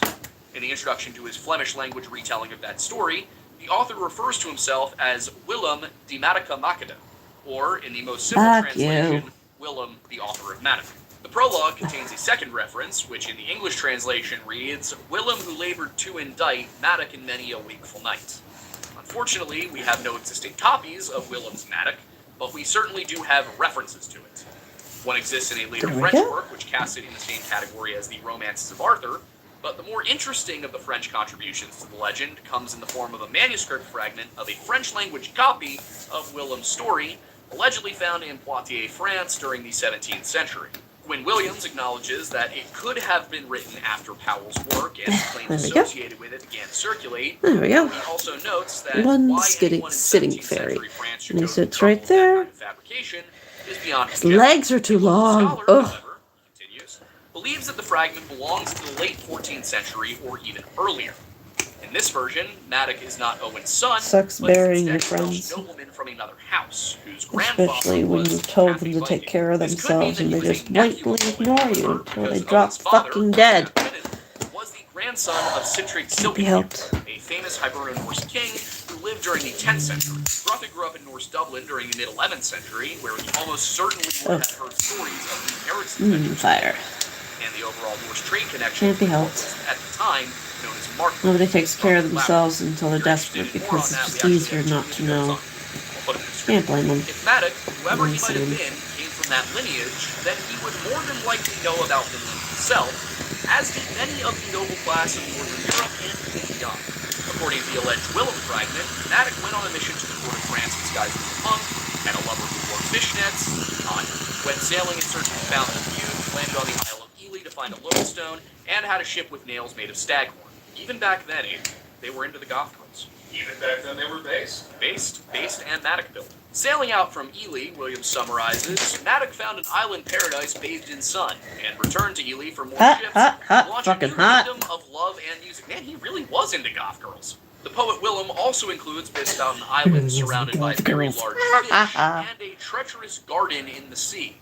And Gwyn Williams is right to note the similarities to many Celtic voyaging stories from Ireland and Wales, such as the Voyage of Bran and the Voyage of St. Brendan. He also draws attention to Ely, which was an archaic name for Lundy Island in the Bristol Channel between Wales and the Cornish Peninsula, which Maddock appears to have used as a base of operations during his voyages. And that right there is very interesting, Williams argues, because a story from the Norse the Orkney Saga, contemporary to Maddock's proposed lifetime, involves a Welsh raider who attracts Sudri and Man, and then escapes to his stronghold on the Isle of Lund. It is difficult to impose much coherence on all of this, Williams says, particularly in view of the geographical scatter. On the other hand, the middle of the 12th century also saw an influx of Flemish mercenaries into Wales, and Willem, the author of Maddock, could very well have been among them. Could this freeman from Wales described in the saga be the same Welsh seafarer Willem was writing about? And if he was, is it possible that he really did leave Europe to sail for the sun-baked shores of the Gulf of Mexico? Yes, but the better question is it probable? I think we need to break the question down into two parts. First, what is the likelihood that a Welsh nobleman living in the 1170s would know about and possess the ability to sail to North America? And second, what is the likelihood that this individual could or would have made it all the way to the Caribbean?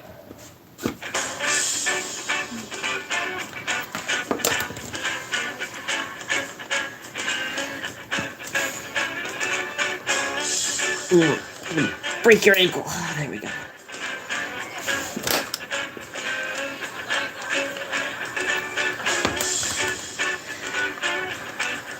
My God, stop it. Let's get to the story. The answer to the first one is actually pretty straightforward. It's yes, he could have. If Maddock was who he is said to have been, then he absolutely would have had the knowledge and the resources to make a voyage similar to the one that the Norse were taking to North America. As for the latter, there's a lot more that goes into it. As far as recorded history goes, the farthest European explorers ever made it before Columbus was Newfoundland, or perhaps, if we really want to stretch, maybe the Bay of Fundy. That's a journey of about 4,000 miles, which even in the Norse-style longships Maddock would have been using, would have taken quite a while. Proceeding all the way to the Gulf of Mexico, It's Newfoundland, not Newfoundland. Newfoundland. Stretches of very fertile, habitable land, which would have been much more familiar to the Welsh than anything south of Appalachia. If the Norse weren't willing to go that far, it's hard to believe that the considerably less seaworthy Welsh would have looked to go anywhere beyond the Chesapeake Bay.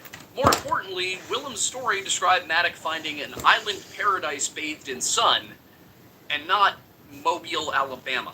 Tongue-in-cheek as it is, there are quite a few places that match that description long before we get to Mexico, and even in 1559, Humphrey Cloyd wasn't suggesting that's where they'd gone. The mention of very large fish could refer to Atlantic bluefin tuna, which can reach up to 8 feet long and weigh up to 1,000 pounds, with the record currently... They were off the causeway. They were off Wedgeport because that's the only place in the world where the tuna ever came close enough to shore that you could see land and fish tuna. Yeah, shit, they were here. Oh, that would explain the stones. We have a bunch of rocks around here with like ancient carvings on them. Alright, cool. 1,496 pounds. Could be Welsh. Alternatively, it could refer to any number of the whale species which populate the Atlantic. While it might seem a little silly to speculate about the big fish, I actually do have a point here. Both fish and whales migrate, spending their summers in the North Atlantic before heading south to the warmer waters close to the equator for the winter. Even a Welshman would know that attempting a transatlantic voyage in the winter was a bad idea, so Maddock almost certainly would have been sailing in the late spring or early summer. If he'd gone to Mexico, all those very large fish would have been in the North Atlantic, and therefore not surrounding his island paradise. So, where would you find whales or tuna in the summer? Both would be in their feeding grounds off the coast of New England, Nova Scotia, and potentially as far north as the Gulf of St. Lawrence. If Maddock really did sail west, and he really did find an island surrounded by very large fish, then he was probably somewhere between Nantucket and Lanzo Meadows, not off the coast of Florida. As such, it would be difficult for him to have anything to do with the legend. And if they came across this way to the Bay of Fundy, they would definitely think that Nova Scotia was an island. It's just that basically every other potential option is orders of magnitude more likely. Now, was there a Prince Maddock, and did he sail west to new shores? I'd like to think it's possible. There was a time when the stories of Leif Erikson, Thorfinn Karlsson, and their voyages to Midland were thought to potentially just be the stuff. Shut up! I'm fine. I'm just a little tired now. Legend. Well. All it takes is for one person to dig in the right spot just once, and entire chapters of history can be rewritten. You know, if you'll allow me to get on my soapbox for a minute, you don't have to sit back and wonder about these things forever. I know that the more I study the prehistory of this continent, the more I see that we have gaps in our understanding. We're missing something big in North America, and it's right under our noses. Before the Cherokee faced the Moonite Probably are a bit of waste by white people. The Five Nations, there were massive kingdoms in the heart of America. And for some reason, they all seem to have collapsed together. In South America, entire cities lie buried underneath the Amazonian canopy, visible only to LiDAR imaging. In Europe, civilizations once existed which now live on only in the gods their conquerors absorbed, and we still don't know who the Sea Peoples were. There are incredible mysteries out there to be explored, and there are thousands of unemployed or underemployed archaeologists out there to explore them. Tons of historians who would love nothing more than to dedicate their careers to reading between the lines of ancient books in search of things we've missed and truths of which we're not yet aware. They just need the funding to do it. And if there's one thing I could say to people like Jimmy Corsetti and Graham Hancock, it's that maybe you should stop focusing on lambasting, you know, the WEF and the archaeological community and all of that. And in Hancock's case, I sort of get the antagonism, but maybe turn your attention towards guys like Elon Musk and Jeff Bezos and Bill Gates and explain to them how the fortunes they've built could, without really, you know, doing more than taking a drop in the bucket, reveal incredible things about history. They don't care.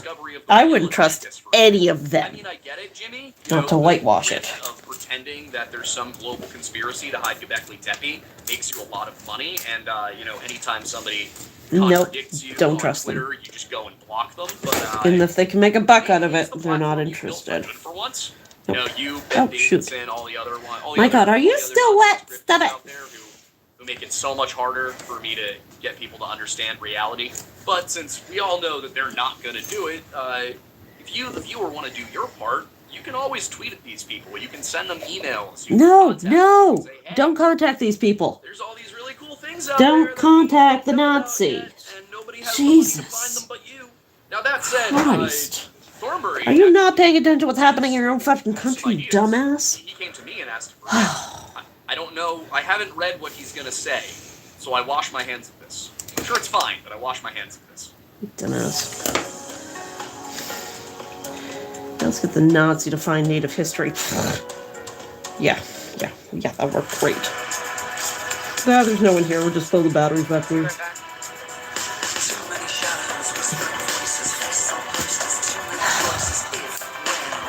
Oh, stupid.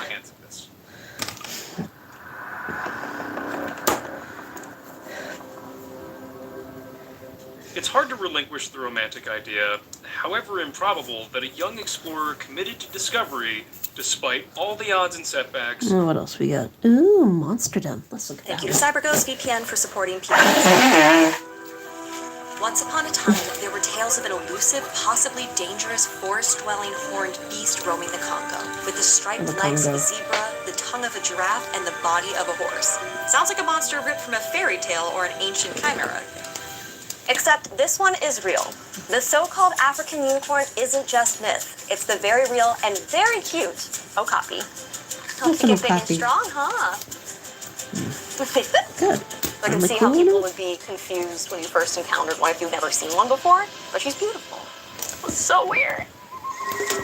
Endemic to the Ituri rainforest in the Democratic Republic of the Congo and called the Oapi by the native people of the region, they are notoriously shy, solitary, and very elusive. While okapi were present in indigenous cultures for centuries, they were miscategorized as a myth by the Western world, relegated to the world of made-up monsters. The story of the okapi reveals the line between monster and mammal isn't always clear, and that what we call monsters today might be tomorrow's discoveries. Few stories capture the transformation from a fantastical monster to a real animal like the okapi. You do have a little smile. Thanks for helping us. Let's take a closer look at how this creature went from the African unicorn to a scientific fact. In the 18th century, European colonists and explorers in Central Africa heard locals tell tales of an unusual horse-like creature. Partially striped, hard to find, one horn. With Europeans already steeped in their own unicorn lore, it's easy to see how this animal was dubbed the African unicorn. And that's pretty much how it was treated for hundreds of years. Other cultures depicted the okapi as far back as the 5th century BCE. The audience hall of Persian King Xerxes depicted the short-statured Mbuti people leading an okapi, for instance. But ignorant Europeans, determined to hold on to their beliefs, thought the okapi was not just an elusive animal, but a myth. Don't get me wrong, as I talked about in this episode, rare one-horned preternatural creatures are reported across the globe and throughout history. But when explorers reached Africa and heard tales of a just similar enough creature in existing regional lore, those colonizers were quick to slap the name unicorn all over it. This turns out not to be a fluke, but a bit of a bad habit. European explorers to other continents still told tales of other supposedly fantastical creatures, without clear evidence that they existed or not. For most people, there was little distinction between real animals and imaginary beings. From the 14th up to the 18th century, naturalists would conflate real animals with fantastical creatures in their medieval bestiaries. Mermaids, wyverns, and basilisks appeared alongside whales, lizards, and rabbits. The mythical monticeros would appear on the same page as the common bear. Despite the emergence of zoology and more evidence-based approaches to studying the animal kingdom, like Linnaean taxonomy in the 18th century, the blurred lines between fact and fiction were slow to disappear. An emphasis on physical specimens made zoology a more scientifically rigorous discipline, distinguishing the real from the rumored. But getting those specimens wasn't always easy. Real animals treated as mythical creatures wasn't uncommon. Take the gorilla. For centuries, gorillas were described in monstrous terms. European explorers returned from Africa with stories of man-like monsters possessing supernatural strength and walking on two legs. These tales were dismissed as myth until the 19th century, when gorillas were formally recognized as part of the animal kingdom.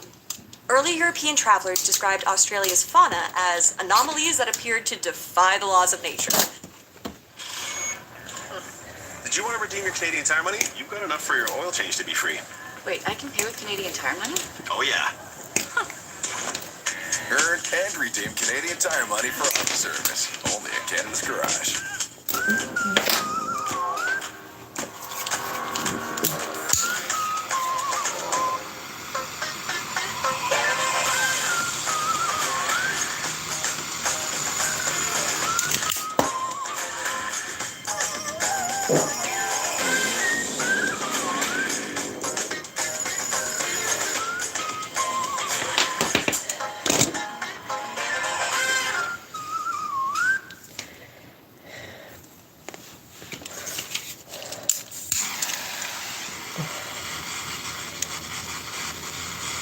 Of nature.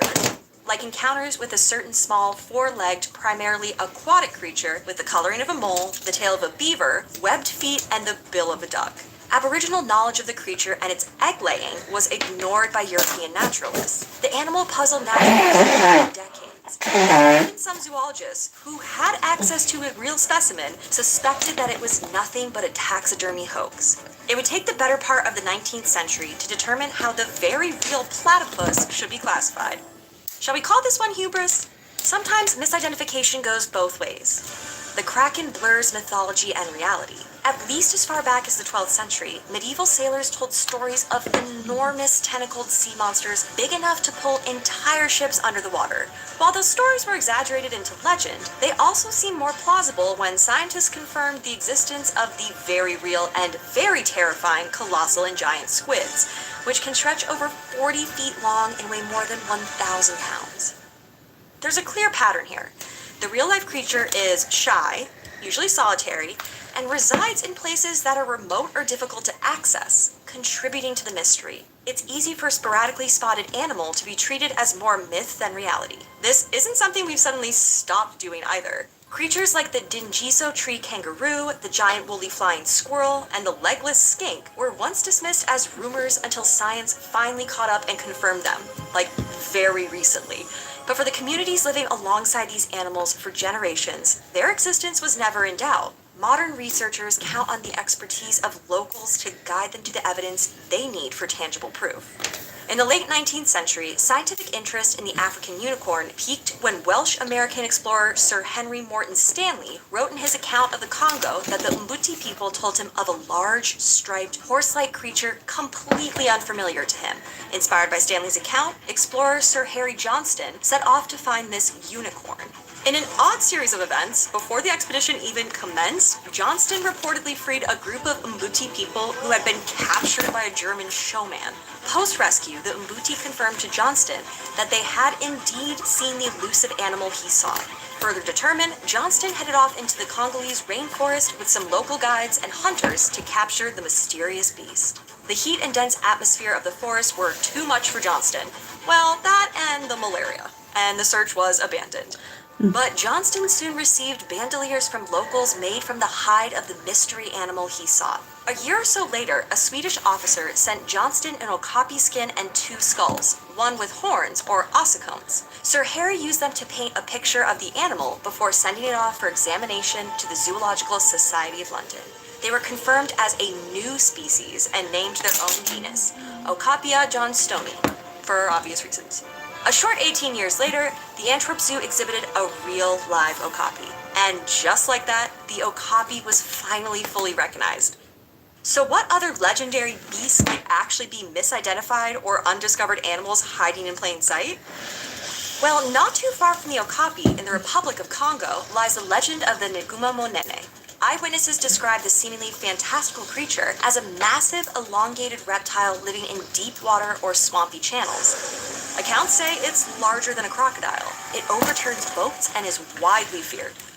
The Nguma Monene might sound like folklore, but this legend could very well be rooted in a real animal. Some suggest these sightings could be misidentified Nile monitors or African rock pythons. On the other side of the world, a legendary ape-like creature is said to roam the remote rainforest of Sumatra. One myth of the Orang Pendek describes a small, hairy, human-like forest dweller that walks upright. Oral traditions of indigenous groups describe the beast as being very elusive, moving silently through the jungle. Local sightings of the mammal have been documented by Western naturalists working in the region. Casts of footprints and hair samples have also been collected. Given Sumatra's dense, unexplored forests, many researchers argue that the Orang Pendek could be an as-yet undiscovered primate. Hi, you were beautiful. Thank you. I can see why people didn't think you were real. She's like, I could get used to this. That is some attention. You're being very good. Thank you, Boo. Today, the okapi is a symbol of the unique natural environment of the DRC and a point of national pride. Ooh. The animal is the national emblem and adorns its currency. What was once thought of as a mythical beast has actually always been a living, breathing wonder. Although I do have to admit, it does make you wonder about some of those other cryptids out there waiting to be validated. I see you, Bigfoot. Thank you to CyberGhost VPN for supporting PBS. If you're looking to browse the web securely, CyberGhost VPN is built to keep your online activity safe and private, especially when using public Wi-Fi. They know online privacy is challenging, and that private modes in many browsers may not be as private as people think. Just turn it on before you start browsing, and with secure servers in over 100 countries, CyberGhost VPN encrypts and reroutes all your traffic to help prevent ISPs, workplaces, and websites from tracking you. They help you stay private and secure online, with service designed to meet most customers' needs. I don't think anybody really wants to users read my worldwide, fan they are fiction committed to helping favorites. your information stay What do you encrypted, think? your IP hidden, and your online identity anonymous. Use the There we link in the go. description and 2 get more. 4 extra months of service plus an 83% discount with 24/7 customer It support. was Help is different always this there time. if you need it. So I click the could link make in the them all the description same to and learn they would about all CyberGhost sell, but for VPN. some reason I have to make every single one No, this is different. perfect. So special. Hi, You are Lou. dry, so- Good job, Lou. My arms are so short. Oh, hi. You're a ham. I know. You know exactly what's happening. I think I got some. Lou, I think you're a star.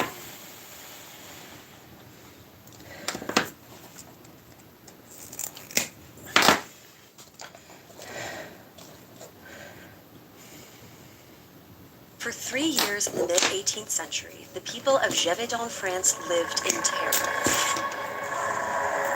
An unknown predator struck with brutal efficiency, attacking and killing farmers, shepherds, and travelers, leaving torn and lifeless bodies in its wake. There were whispers that the predator was some sort of wolf-like creature, unlike anything anyone had ever seen. But no one could be certain. Communities across the French countryside lived in fear. Parents kept children inside, and residents had weapons ready. The King of France ordered the beast to be identified and killed. Soldiers were dispatched. Hunting parties scoured the countryside. For years, the beast evaded them all. The victim numbers were staggering. In the span of just 3 years, reports estimate the mysterious creature attacked over 200 people, killing more than 100. The Beast of Jevidon, as the creature came to be known, is one of history's most well-documented cryptid cases. We know that the beast was real. We know it killed a lot of people. We even have its alleged corpse. But after all the fear and the destruction left in its wake, one question remains. What was the Beast of Jevidon?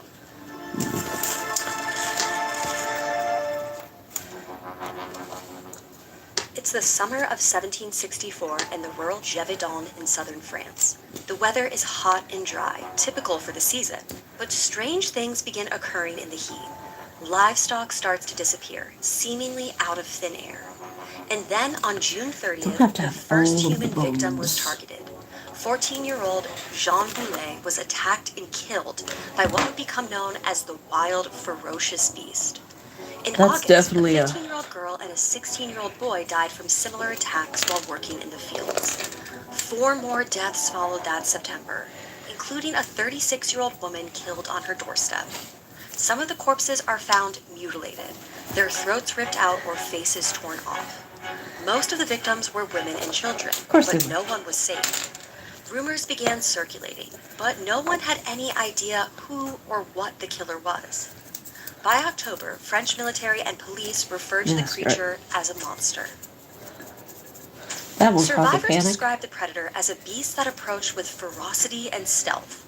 Perhaps one of the most horrifying and perplexing pieces of evidence was a disembodied skull lying cracked open at a distance from the rest of the remains. The creature's notoriety increased, and panic began to set in. The beast seemed to target humans without fear, often attacking them in broad daylight as they tended to livestock. While descriptions from eyewitnesses differed, a pattern emerged. The creature was larger than a wolf and had a stripe down the back of its red or gray fur. It had massive, sharp teeth and claws. In some reports, its eyes glowed red and it could stand on its back legs.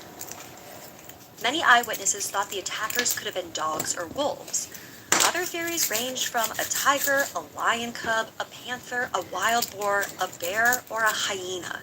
There were reports of both a single animal and a pair carrying out the attacks. Whatever it was, there was undeniably something stalking through the woods, preying on the citizens of Jevidon. A wolf wouldn't be uncommon. There are numerous historical accounts of wolves attacking humans in France, but it seems that the frequency and range of the attacks was unusual. This made it easier for superstitions and rumors to embellish the beast. People said it could withstand bullets. Others swore it could vanish into thin air. Wanted posters Why am I doing? claimed it decapitated its I had one more to victims finish, and I'm onto this. This print of the beast shows it with 2 rows of sharp teeth, erect ears, a cow tail, tongue hanging out of its mouth, and a lion's body. Most accounts were seen as highly credible. The attacks happened when France was plagued by wolf panics. A rabid wolf had claimed 43 victims in January 1764, the same year the beast started its attacks. QuickBooks Payments helps me manage things on the go. I'm able to rip out my phone right there, send the invoices. It definitely just helps keep me on track, keep me able to doing everything that I want to do.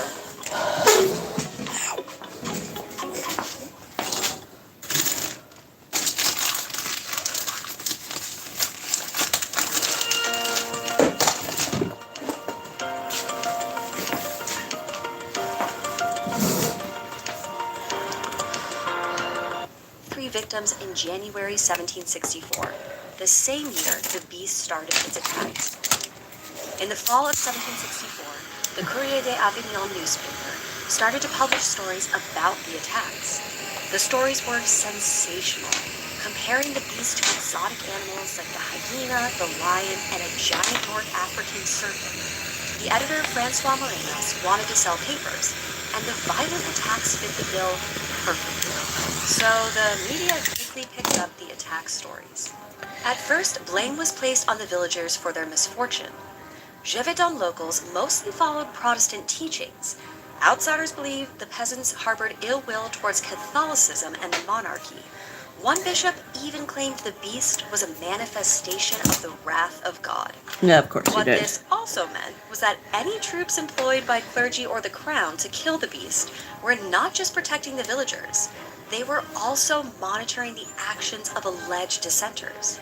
There were also accusations that the response to the attacks was exaggerated due to so-called primitive beliefs and rural superstition. Essentially, that the villagers were too dumb and too gullible to see it as anything other than a monster. In January 1765, Morenas ran an article stating that the attacks were from a ferocious beast of unknown type, coming from who knows where. It perpetuated claims that the beast drank the victims' blood and ate their flesh. The article also mentioned the hunting parties were foiled by the beast's agility and cunning. In another article, Morenas claimed the bullets were unable to penetrate the beast's skin, and its fur had a horrific stench. A follow-up article emphasized its ability to leap incredible distances and capacity to vanish and reappear at whim. By December 1765, the Courrier printed 98 articles about the beast. Many stories added mysterious elements. The news report served as a blueprint for national and international press. Publications took digs at King Louis XV, lambasting him for the crown's inability to catch the killer. King Louis was embarrassed by the media coverage, making him seem like a ruler incapable of protecting his people. So in February 1765, he sent 2 professional wolf hunters to kill the beast. They and their 8 bloodhounds arrived in the region on February 17th. Just a day later, a letter sent to the press detailed an alleged encounter with the beast of Jevidon. Occupants traveling in a remote area in a horse-drawn carriage were attacked. The beast went for the horses first, standing on its back legs and with a mouthful of foam, used its tail to knock a footman in the face. It returned to all fours before jumping through the carriage, breaking the glass and escaping into the woods. It left a horrible smell in its wake, so foul, the carriage had to be burned to the ground, its ashes buried underground. In March, the story was boosted to international recognition after London Magazine reprinted it. Illustrations of the great beast ran alongside many of the other internationally published articles, showing its large size and ferocious appearance. Since the initial attacks, armed locals actively hunted the creature in the forests of Langogne since September 1764, including large hunting parties. At least one mountain infantryman, Jean-Baptiste Duhamel, participated in these searches. The local outcry got government attention when the attacks began to spread northwest. After the carriage attack, it seemed the beast was no longer just attacking peasants working alone. This did not help King Louis's ego. He offered a healthy reward of 6,000 livres to the victor who slayed the creature, a higher amount than any local monetary award being offered, and one that raised the total prize to over 10,000 livres. Local hunters employed poison and set traps to ensnare the beast. Some used trained wolf hunting dogs. The king dispatched his lieutenant of the hunt, Francois Antoine, in June 1765, who seemingly had better luck. Antoine shot a gray wolf that some eyewitnesses and survivors identified as the perpetrator. It was stuffed and shipped to Versailles for display where viewers were disappointed. The great beast was nothing more than an average-sized wolf. Yet the wolf's entire pack was killed as a means of precaution. But the deaths would prove futile. More attacks followed less than 3 months after Antoine's triumphant kill, and panic set in again. More hunters went on raids, with reports of over 2,000 wolves being slaughtered. Of course. The beast evaded capture as mutilated bodies appeared on the edges of the woods for another 2 years. The beast remained elusive until June of 1767, when a local Jevidon hunter by the name of Jean Chastel shot and killed the beast. Numerous marksmen and other knowledgeable individuals confirmed the creature Chastel presented was unlike anything they'd ever seen. It was noted for its monstrous head and unusually flexible skeleton. Said to be about 109 pounds, it also had a membrane that extended over its eyes, which could account for the glowing gaze some eyewitnesses reported. The beast's death was celebrated by the people of Jevidon. Its body was reportedly brought back to a local village and displayed for the public. This was a significant moment, as the people of Jevidon had spent years living in terror.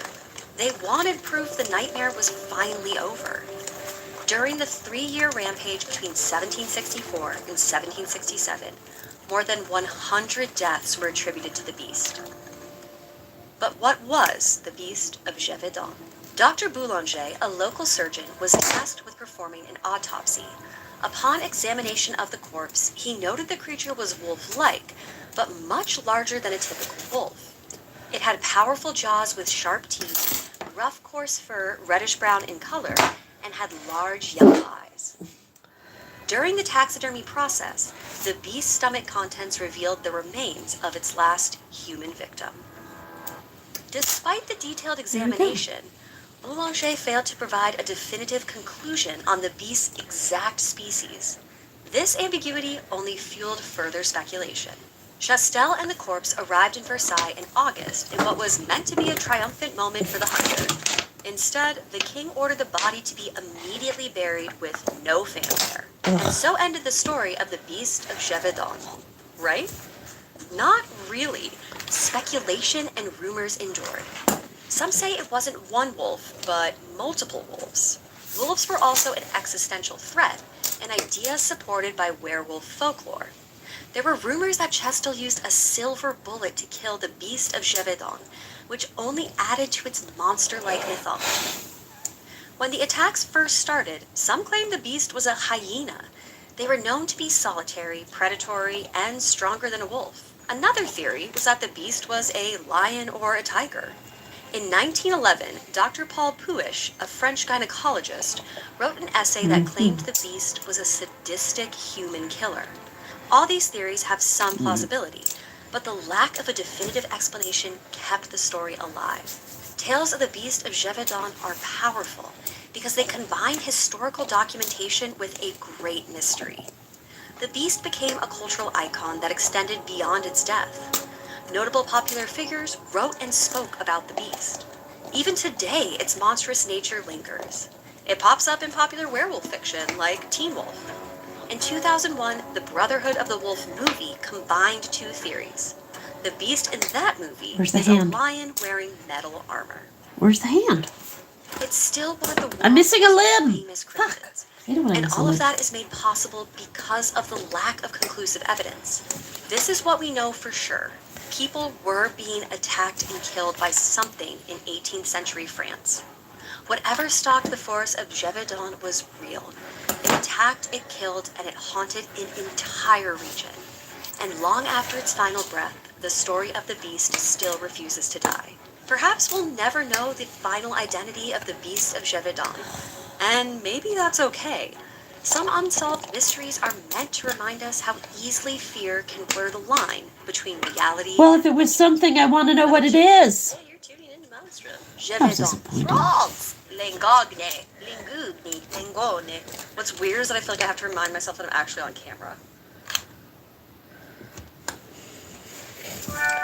Where's the other hand? I'm missing a limb. I'm missing a limb. I'm not getting on the floor to look for it. Fuck it. Platinum No, Plus I need gives one you the arm. highest standard of clean, even in your machine. Clean enough for you? Yeah. Scrape, load, done. Cascade Platinum Plus. iExcel is helping 15 I don't million need all the students limbs. succeed in math and language arts. I don't need On all the iExcel, limbs. your child can I just stay need on enough track to know or that get it looks ahead like a by full practicing body. with fun, interactive questions. Whether they learn best with step-by-step explanations, video tutorials, or games, iExcel is here to guide them. Backed by over 75 scientific studies, you can trust that you're Did I even choosing plug the this? best educational technology. Can your Shut up, child shut up, I don't care. Move back to more ghost stories, please.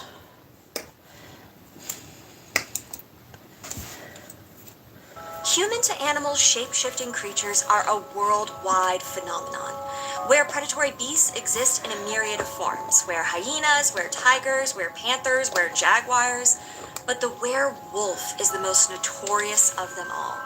There's so much history behind the infamous Maybe we don't shapeshifters need one. that we're going to take 2 episodes to trace the beginnings of the werewolf in Europe through their entrance into modern literature and pop culture. The first thing to understand about the history of the werewolf is that there is no single origin. Legend of these lupine shapeshifters are so numerous and widespread, their pervasiveness makes identifying one universal definition or origin of the wolf-human monster challenging.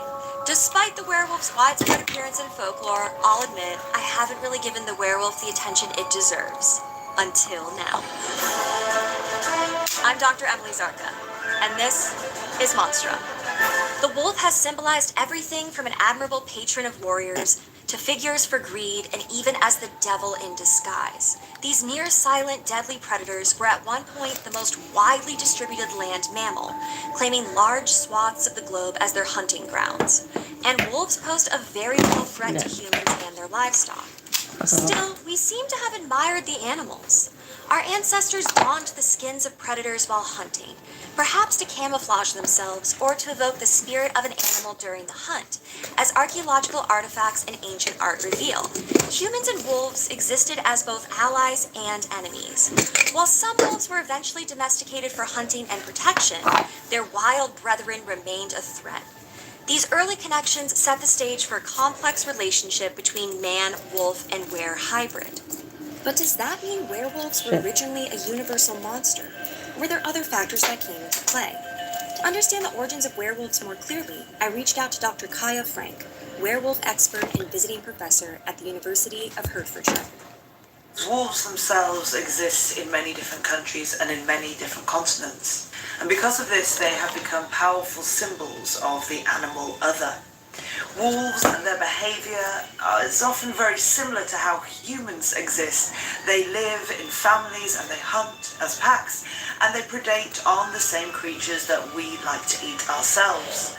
And so it makes sense that folklore would absorb these creatures, and they would recur in myths and in legends, and humans would see them as existing on the boundaries of what it was to be human and what it was to be animal. The connections between wolves and humans are deeply ingrained in ancient literature and lore.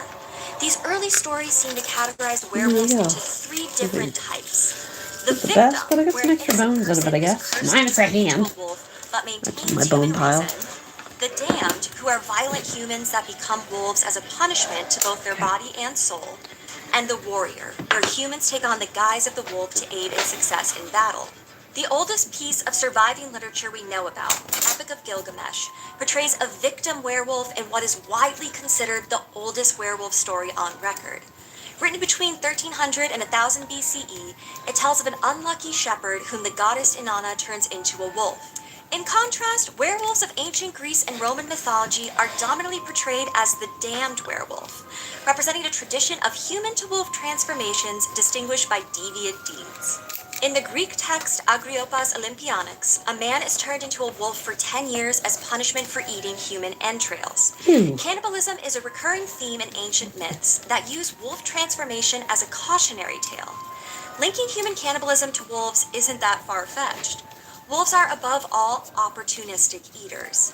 In addition to scavenging animal corpses of all kinds, including humans, wolves have been known to eat the remains of their own species. In the 1st century CE, Pliny wrote Naturalis Historia, associating human cannibalism with wolf-like behavior and features. About 8 CE, Ovid's Metamorphoses interprets another Greek legend about the god Zeus and King Lycaon of Arcadia. According to the story, the Roman god Jupiter hears rumors that King Lycaon is practicing human sacrifice and cannibalism, so he descends to Earth in human form to discover the truth. Lycaon is unconvinced of Jupiter's divinity and decides to put his omniscience to the test. He kills butchers and attempts to serve human flesh to the god. Jupiter is appalled by the crime and the deception, so he destroys the king's household in a mad rage. A distraught Lycaon takes to the fields, howling. Driven mad by his own misdeeds, he begins to slaughter the flocks as a horrible transformation takes place. His clothes become hair, his arms turn to legs, and he transforms fully into a wolf, although his human eyes remain. If the name Lycaon sounds familiar, your wolf sense might be tingling. The Greek word lykos, meaning wolf, and anthropos, meaning man, inspired the word lycanthropy, or wolf-man syndrome. The word was invented in the early 2nd century by Greek physician Marcellus to define a melancholy affliction identified by the habit of frequenting cemeteries and behaving like wolves and dogs. The 3rd ancient werewolf trope, the warrior, is perhaps most famously associated with berserkers, ancient Nordic fighters who took on a predatory animal's characteristics in battle. Bears, wolves, and boars were revered by berserkers, and it was believed that literally donning the skin of an animal allowed a transformation to occur. They would fight with crazed, seemingly preternatural violence, howling and roaring on the battlefield. Instead of separating humans from beasts, this concept respects both in tandem. However, psychological and physical shapeshifting were seen as different concepts. The berserker took on the spirit of the animal, but did not physically change form. In the 13th century collection Saga of the Volsungs, werewolves appear multiple times. In one story, a princess named Signy marries a rival king, who in war kills her father and captures her 10 brothers. One by one, the brothers are eaten by a large, mysterious she-wolf. This happens every night until only one, Sigmund, is left. With the sisters help and a little honey, Sigmund kills the wolf, believed to be a human woman in disguise, by biting off her tongue. The now-dead creature is believed to be Signy's mother-in-law, who had taken on a wolf form through witchcraft. In another example from the saga, a thieving father and son duo find 2 magic wolf pelts in a forest hut. They put on the skins, transform into wolves, and are horrified to learn they cannot transform back. Unbeknownst to them, the skins can only be removed every 10 days. In wolf form, they decide to separate, but if they meet too much trouble on their own, they should howl for help. The son ignores this warning and manages to kill 11 men before severely injuring himself.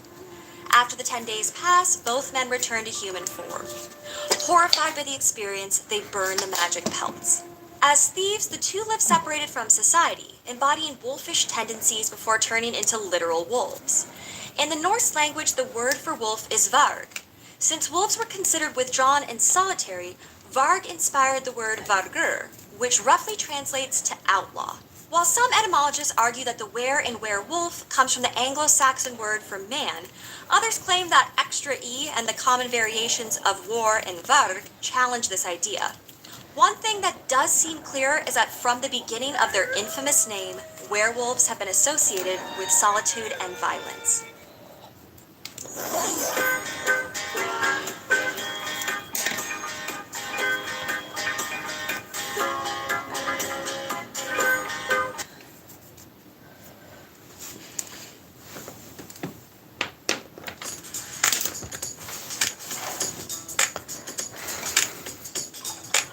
associated with solitude and violence. In terms of the word werewolf, the etymology itself is somewhat complicated and not always clear. It's said that it could come from the Old English or from the Old German or from a mixture of the two. What does seem to be clear is that it specifically refers to the word man, wolf. And by man, I don't mean how we use the term man today, meaning mankind, but rather masculine or male, the male or masculine human. And so werewolf necessarily means a male monster. And this certainly has been the case, that we do find that there are definitely more male werewolves than there are female werewolves. The Germanic Nordic traditions spread across Europe as its people did, and that's why werewolf stories are found in indigenous Icelandic sources. It's also likely that Celtic werewolf stories were likewise influenced by the ancient Norse people, especially given that the strongest werewolf tradition comes from Ossory, an area with strong historical ties to Vikings. As the werewolf legend spread, different cultures and geographic areas contributed their own unique flourishes, resulting in a staggering number of werewolf variations. Serbian legend says one becomes a werewolf if you drink water from the footprint of a wolf. Danish tradition dictates that only Danish men can become werewolves. Russian folk belief claims that a witch placing her girdle under a house's threshold on the inhabitants' wedding day will turn all who are celebrating into wolves once they cross over it. The introduction of Christianity saw these ancient beliefs and myths rewritten as pagan and therefore sinful.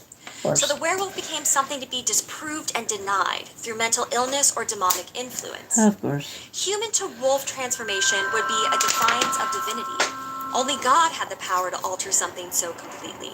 The first recorded use of the word werewolf appears in the 11th century in the ecclesiastical ordinances of King Canute, where it is used symbolically to warn Christian clergy to be on the lookout for those who might threaten their congregation.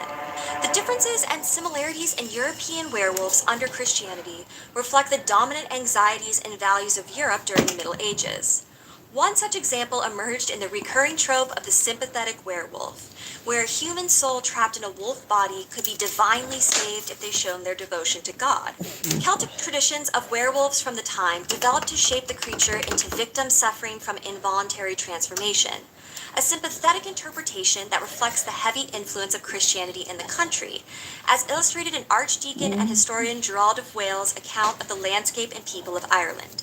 Published in the late 12th century, Topographia Hibernica narrates an encounter between a priest and a werewolf, where the monster asks the holy man for communion and last rites for his wife, who is also a werewolf, a fact that is revealed when the desperate male werewolf pulls back her wolf skin to reveal an elderly woman. Perhaps the singular most important sympathetic werewolf tale of the 12th century is located in Marie de France's Bis Crevé. Published in the latter part of the century, the French poem of a werewolf night was translated into Old Norse, broadening its readership. The story focuses on a handsome, happily married noble knight, who just so happens to disappear from home every 3 days. His wife accuses him of having an affair, and he won't defend his absence, saying the truth will only harm her. The wife asks him again and again for an explanation, until finally he says, "My lady, I turn bis clovre. I plunge into that great forest. In thick woods I like it best. I live on what prey I can get." He's naked when this happens and will not tell her where he hides his clothes, because if they are lost he could stay a werewolf forever. After a bit of nagging, he reveals they are under a bush at an old chapel. The terrified wife devises a plan to escape the marriage. She and her lover steal her husband's clothes, and when he never returns home, the lovers marry. A year later, the missing husband's friend, the king, is hunting in their woods when he comes across Bis Crevé in werewolf form. Instead of killing the beast, the king spares his life after the wolf shows his human side, kissing his foot and leg. The werewolf joins the king's retinue and is well cared for. All is well until Bis Crevé's wife's new husband attends the king's feast and the werewolf bites the knight and drags him away, although the king manages to stop him from killing the man. Bis Crevé is violent again when the king's hunting party comes across his scheming wife and he attacks the woman, tearing off her nose and face. He's about to be killed when a wise fellow proposes that his violence against these two people shows he has a great grudge and speculates the beast is the missing knight. Under the king's questioning, in pain and fear, the lady confesses to stealing the clothing. The king demands its return, but Biscreve ignores the clothes, too ashamed to show the terrible change from the form of a beast. Only when he is alone does Biscreve don the clothes, turning back to human form. The lady and her knight are expelled from the realm, and in an interesting extension of the werewolf's curse, some of their female progeny are born without noses. Other European werewolf traditions grew as well. The sympathetic werewolf was joined by the werewolf lover. In these tales, a woman is attacked by a wolf who rips off some of her clothes, usually her apron or skirt. Later, when he returns in human form, the woman recognizes him as the werewolf by the clothing or threads between his teeth. Scholars often read these stories as symbolic of sexual assault against women. There is also the wounded werewolf, a trope where the male human form of the werewolf is only revealed when the beast is struck by a knife or a piece of wood. Now that his human identity is revealed, he is no longer a threat. Then there are the backrider or wolf rider stories, where a man transforms into a werewolf with the help of a special belt or skin. These werewolves would cling to the back of a male victim. During the Middle Ages, werewolf legends evolved and expanded, becoming more widespread and more demonized by the church.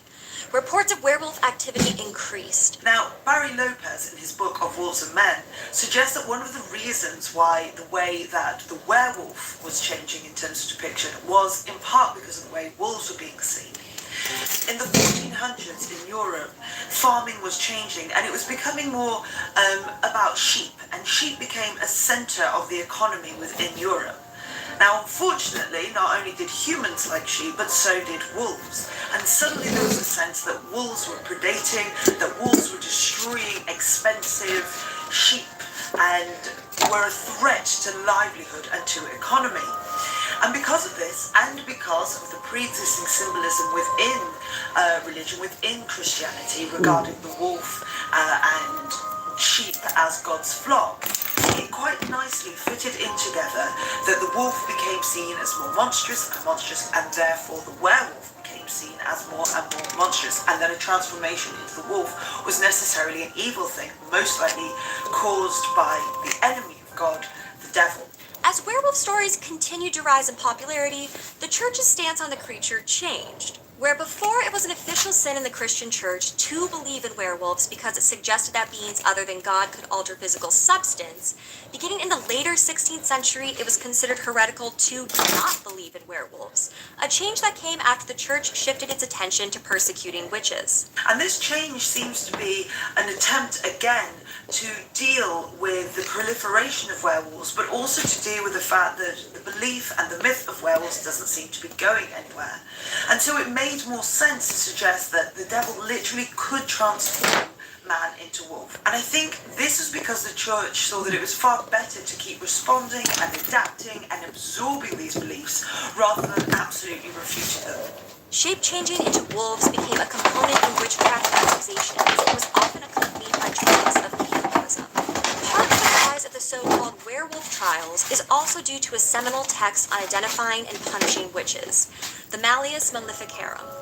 Co-authored by Catholic clergymen and inquisitors Heinrich Kramer and Johann Springer, after its publication in 1486, this legal and theological text not only became the standard for witch hunting, it served as a handbook for the approved torture of those accused. The text claimed some witches were able to turn into wolves, although this metamorphosis was an illusion rather than a true transformation. It was the devil who helped produce glamours, a kind of magic that makes things appear different from their true form. In this case, making someone appear as a wolf. This werewolf glamour increased strength, speed, and intelligence, all advantages to help them kill and eat humans. You said you wanted a little getaway. This is not what I imagined.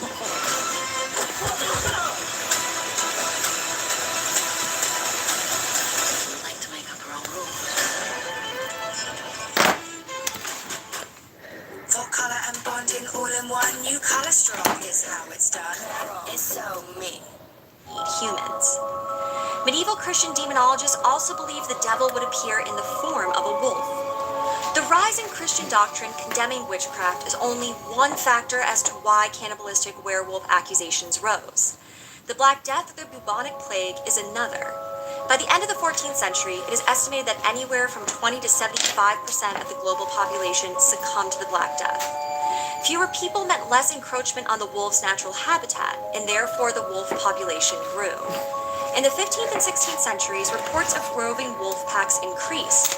They ate livestock and occasionally attacked humans, which corresponded to an increase in werewolf accusations throughout Europe. In France, belief in werewolves, or in the loup-garou, men destined to become wolves at the full moon, were at an all-time high during the Inquisition, with 30,000 reported cases between 1620 and 1630. Not surprising, given the aim to combat heresy. In Canada, the indigenous legends of wolves and shapeshifters were confronted with French folklore, often in expressions attempting to oppress indigenous spiritual practices with Christian ideology. The myths and the ideas regarding werewolves and wolves would travel to the New World with the settlers and colonizers who came from Europe. These creatures that we had thought we had destroyed or left behind. In many ways, therefore, the landscape seemed to be a landscape of nightmares. Now, the colonizers made use in some ways of these pre-existing myths. It gave a function for why wolves had to be destroyed. Unfortunately, the hatred of wolves would be misapplied as well to the indigenous population. And so, the way that wolves are seen as savage and voracious creatures was used in intimately racist and violent terms against the Native Americans themselves. Werewolf trials in Central and Western Europe peaked in the early 17th century, and the label werewolf could be applied to someone who engaged in heinous crimes outside of witchcraft, like murder, cannibalism, and rape. In many cases, the shape-shifting was less significant than the murder and cannibalism associated with the change. In fact, during the 16th century, many of the werewolf executions reported by the Catholic Church involved confessions of eating human flesh, particularly that of children. No 16th century werewolf gained more notoriety than for over 25 years. Stube was captured by a group of hunters looking for the beasts that had been slaughtering their families and livestock. Their dogs succeeded in chasing down a wolf, but the hunters lost sight of it, only to see Stube in the same spot the wolf had vanished. The hunters assumed he had removed his werewolf girdle and regained his human form. After a little torture on the rack, he quickly confessed to procuring the girdle, becoming a wolf, and murdering 14 children and 2 pregnant women. He reportedly killed his own son and ate his brain, committed incest with his daughter and sister, and was rumored to have had a long affair with a she-devil sent to him by Satan. His daughter and mistress were also tried and found guilty as accessories to the murders, and on October 31st, 1589, they were all executed. Stube was laid on a wheel, and burning pincers were used to pull the flesh off his body.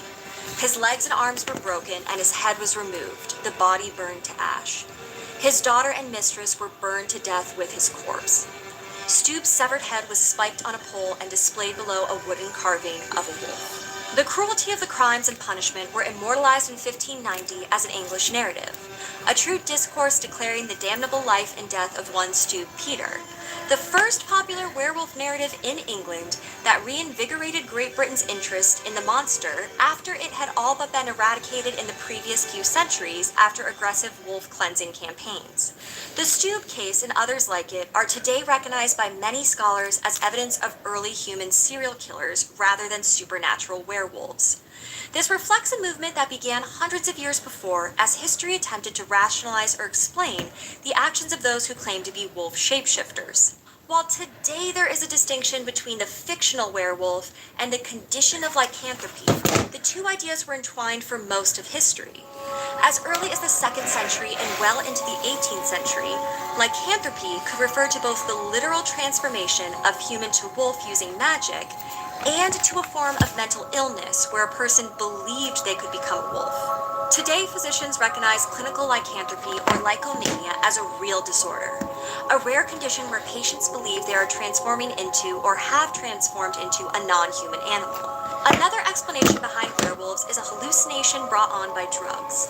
Archaeological and literary evidence suggests that the hallucinogen that may have contributed to werewolf delusions is outbreaks of ergot poisoning.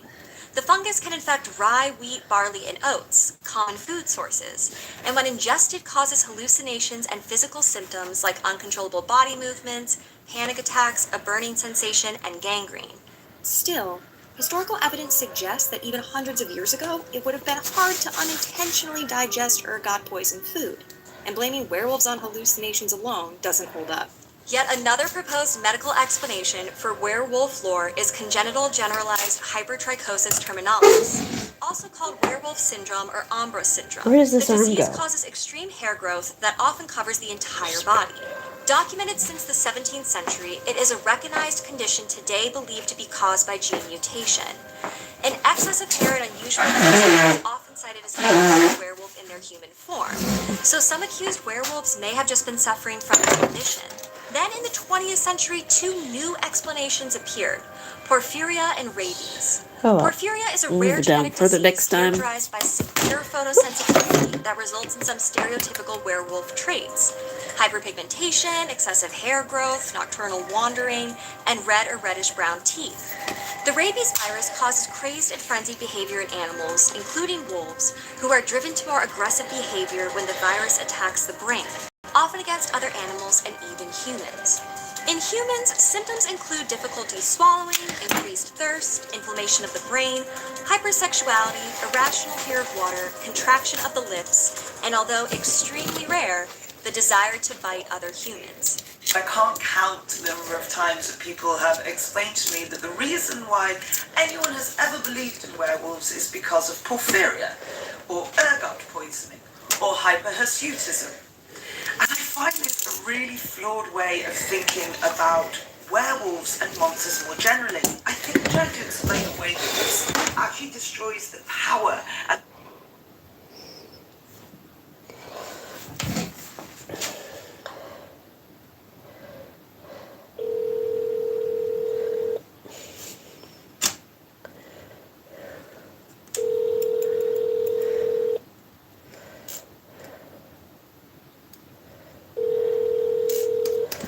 Hello. Hi, Mom. What's going on? Painting everything. I see you had a couple things in there. Yeah, what's up? Hang on, I gotta put the dog out. Okie dokie.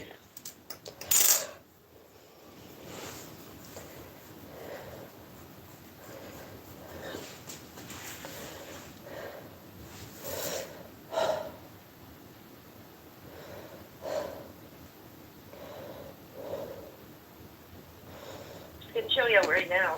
It is? Exciting. I thought so. I just put the dog out to pee. So what exactly are you painting? Skeletons. I'm painting some of my little skeletons to make some dead fairies. So I painted 1, 2, 3, 4, 5, 6, 7, 8, 9, 10, 11, 12, 13 of them, because that's all I had to work with. Yep. Wow, what can I say? Good woman. Yep. It is. Alright, get a little fire going now. Not much. Got 26. Uh-huh. 15. Alright. Don't look, Mama. Give her some privacy. Come on. I don't want to finding anything. Extra. She might find another toad and foam at the mouth for another hour. Jeez. That ain't funny. It was hilarious. Called the vet to see if the dog would croak after eating a toad. Well, you said it. Hi, I just gave you the quote from Google. Yeah, okay. Alright, I'll talk to you in the morning. Alright, good night, Mom. Love you. Good night. Love you too. Come on, Doc. That's my mommy. People need to go away. Right like that. Oh, right. Oh, we're listening to something, weren't we? Give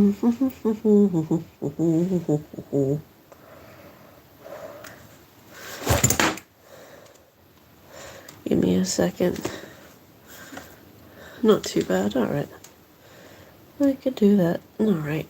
Nope, not wrong button. All right.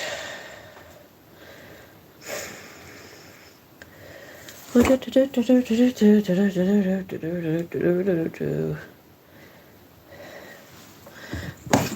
not just a horse, he's a dragon horse. Frankie's dragon horse, and the best imaginary friend a kid could ask for. If only everyone could see him like Frankie does.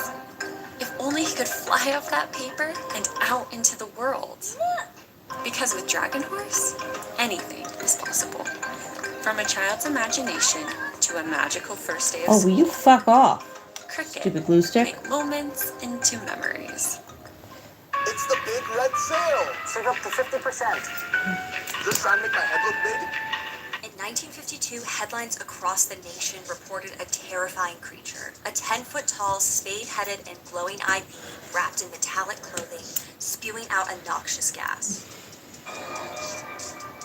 The bizarre creature seemed to be ripped from sci-fi novels and movies of the time.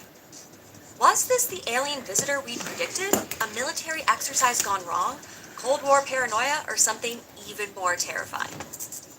Let's explore one of the most peculiar and perplexing encounters of the 20th century, the Flatwoods Monster. I've never heard of it. You need to go may over have there. seen it in Fallout 76 or The Legend of Zelda Majora's Mask, but before it was a pixelated Easter egg in your favorite video game, the Flatwoods Monster struck fear into a small community in West Virginia. Put these extra bones. It's September 12th, 1952, and the rural community of Flatwoods, isolated by hundreds of miles of forest and mountainous terrain in West Virginia. At the local elementary school, brothers Edward and Freddie played with friends. Just before dusk turned to darkness around 7 o'clock, a bright flash streaked past in the sky above them. They first thought it was a meteor, although later it would be described as a saucer, speeding across the sky in a fiery flash of red. Put that up for It came from the southwest, crossed the boys' line of sight before descending over the ridge of a nearby hilltop. The brothers quickly ran to tell their mother, Kathleen May.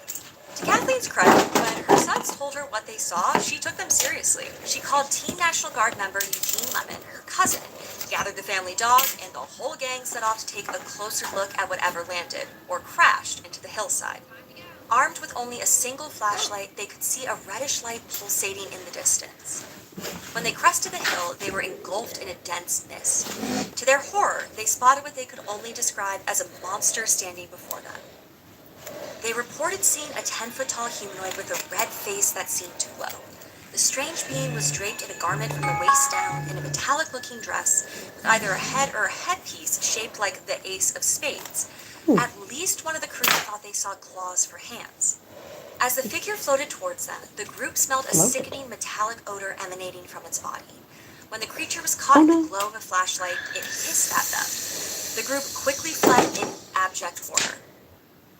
Local law enforcement investigated later that night but found nothing. In the days following their sighting, a few of the witnesses became ill with vomiting, nausea, and sore throats. Local newspapers quickly picked up the story. Coincidentally, national outlets reported separate incidents of witnesses claiming to see a fireball streaking through the sky that same night. So I knew Freddie quite well. We were actually neighbors for at least 7 years. So whenever Freddie would talk about the story, you know, there's debate as to what this thing was, whether it was an owl, a robot, an alien. I'm so disappointed I could not find those really pretty ones. It wasn't really the witnesses that ever called it anything. You know, they just described what they saw and tried to describe it as best they could. Eventually, the national news printed Kathleen's story. It was even picked up internationally. Some details were a little fuzzy, but a few things were always consistent. The fireball from the sky, the spade-shaped head on a floating tall body, the metallic garment, and the strange hissing sound. There's different sort of variations of what the Flatwoods Monster looks like.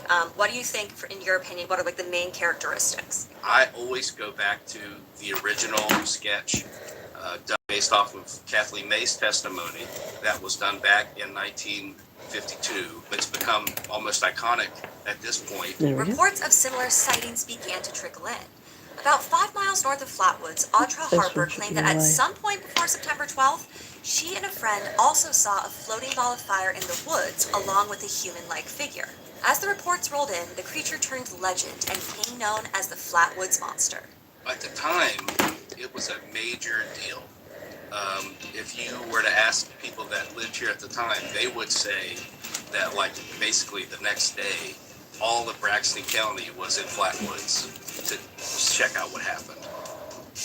While its appearance was undeniably monstrous, the story soon shifted away from a tale of a mysterious figure to one of a UFO encounter and an extraterrestrial sighting. The conclusion that it's an alien came from an object flying through the sky, but they didn't call it an alien. They just described it the way I described it to you, to where it doesn't make any sense. Might as well be an alien, but, you know, it's not like they asked it for its papers. You know, they ran. I've covered a little bit about the flying saucer era in a previous episode. But there's something unique about this one. The Flatwoods monster sighting involved a kind of typical saucer-shaped craft, similar to many other sightings of the time, but close encounters were still rare, so it made it stand out. It wasn't just 1 or 2 people who saw the figure in the woods. At least 7 were present. Additionally, reports of alien creatures usually involve small, often green humanoids, colloquially, little green men. But the Flatwoods monster was big and mechanical, not wholly organic, and seemingly not bipedal. Its appearance also corresponds to what most people believe to be some kind of aerial event, something that the Air Force confirmed. A lot of people saw something that September night. During the 1940s, 50s, and 60s, there was a steady increase in reported sightings of unidentified aerial phenomena. In the 1950s, UFO paranoia was at its height, giving this monster a lot of runway. In April of 1952, Life magazine featured an article asserting that flying saucers from outer space could be real. The piece reported that all operational units of the Air Force were currently on the lookout for unidentified aerial phenomena. Life even made some of their case files open to the public, detailing 10 different sightings backed by their own investigation. After the article hit the stands, the Air Force received more reports than ever of unidentified aerial phenomena. A few months later, Notre Dame University hosted a stargazing party titled Operation Flying Saucer. At least 2,000 people came to look through telescopes and scan the skies. Gray Barker, a noted UFOologist, published a detailed report of the Flatwoods incident in Fate magazine. Not only was Baker a Braxton County native, but he would go on to write about the infamous Men in Black, as well as the book The Silver Bridge, which detailed the accounts of the Mothman sightings, another famous West Virginia monster. You can learn more about that monster here. Braxton was never able to get to the bottom of what happened at Flatwoods, but concluded these people did see something, and whatever they saw was very much like what they described. It seemed That's like nice. you knew the May family really well, or you knew any of the witnesses really well. It's always nice to know that what you saw is exactly what you said you saw. Is that they believed, whatever the witnesses say happened, that's what happened. But then the other camp, if you didn't know them very well, rumors would start, that it was some sort of hoax, or that, the boys were drinking moonshine. Whatever would have happened, it would have had to correspond with aerial phenomena that a bunch of people saw. The forests of West Virginia are ominous, with dense tree growth. It's easy to go miles without seeing another soul. They can be particularly frightening, so I'm not going to completely dismiss reports of strange sightings. We also have to keep in mind that the wave of sci-fi and alien movies of the early 50s featured saucer-shaped flying machines, metal-wearing aliens, and strange creatures. Case in point, 1951's The Day the Earth Stood Still was a landmark science fiction movie and features elements similar to the Flatwoods monster incident. Buttery, golden, flaky Ritz you love, That's what we got. now perfected Stay for there. life on the move. Where you go, they go too. Ritz to Maybe I'll have go. enough bones with wings for everybody tonight.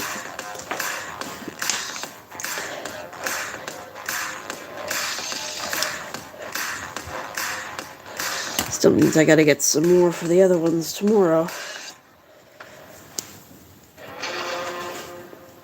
2 more Sleek silver pairs. flying saucer and a towering robot companion I to forgot the about you. humanoid alien. In The Thing from Another World, a team of Arctic scientists discovers a crashed flying saucer lodged in the ice. When they accidentally thaw out the alien creature inside, it begins to attack the crew. The film ends with a famous warning, Keep watching the sky. in 1952's Oh, shit. Zombies of the Stratosphere, yes, space Oh, zombies, shit. the invading Martians use a robot to attack. There we go. So the era's fascination with UFOs may have shaped how witnesses described what they saw in Flatwoods, West Virginia. Either way, the incident was taken seriously and investigated by the United States Air Force under Project Flatwoods have been a butterflied. covert government program set up to investigate unidentified flying objects. Project Blue Book reported 1,501 sightings in 1952. 303 of those were deemed unidentified. This number is significantly more than previous years. I wish I had like those other hundreds friggin' more. Also butterfly wings. They were so cute! Cold War I anxiety. don't think anybody The was public and trying intelligence it. organizations alike Maybe you. nervously wondered if these UFOs weren't extraterrestrial, but real missiles or secret aircraft originating from the Soviet Union. Tensions were at their height with the Soviet blockade of Western Berlin, the first Soviet atomic bomb, and other communist powers coming into play. People were suspicious about how science, technology, and biotoxins could be turned into weapons. Movies started combining the idea of extraterrestrials with fears of the Cold War. Released in 1952, Red Planet Mars involved communist government invasions and cover-up plots. In Radar Men from the Moon, Earth is under attack by mysterious explosions. The culprit is discovered to be an alien race that lives on the moon, complete with an army of robot-like soldiers with spacecraft. Alright, I did some things today. Nothing is finished, but I can finish a lot of things tomorrow.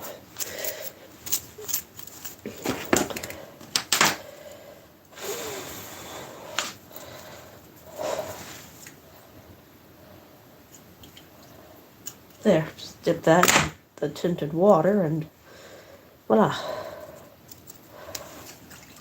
Let that dry. That's easy enough. What else can I work with? Where are my ferns? I have ferns in here somewhere.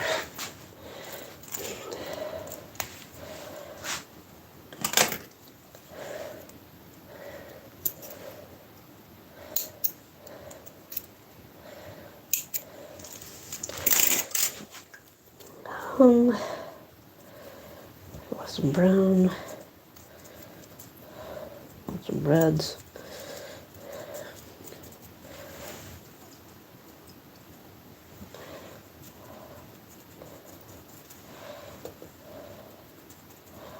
Let those dry. Let's see what else.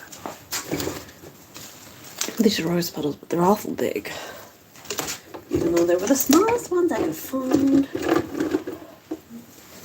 Maybe. Still too bright though. Let's see how that dries. There's some succulents. There we go. Let those dry, see what they look like. These guys.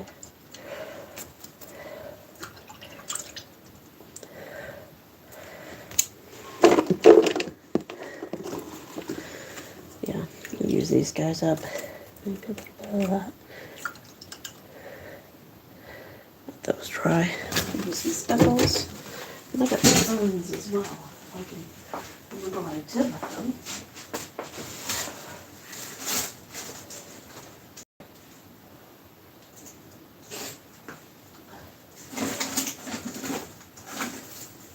Release.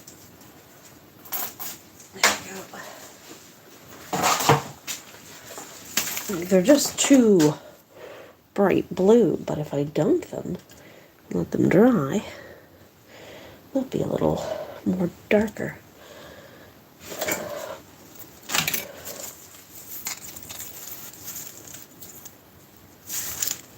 That's a good way to use up some dirty paint.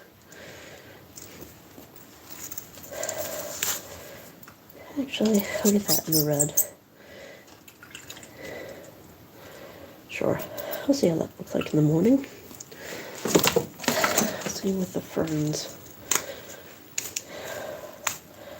These are just too, like, bright. Don't mind the purple hair. That was from a wig.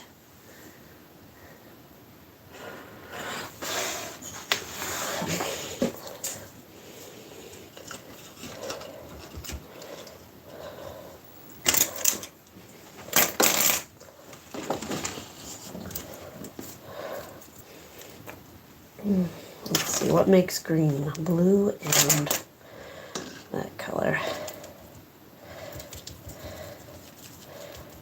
One green.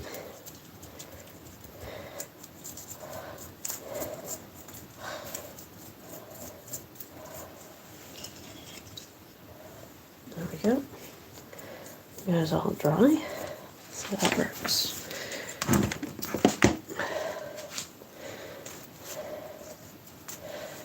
I like how the ferns look in the last couple, so.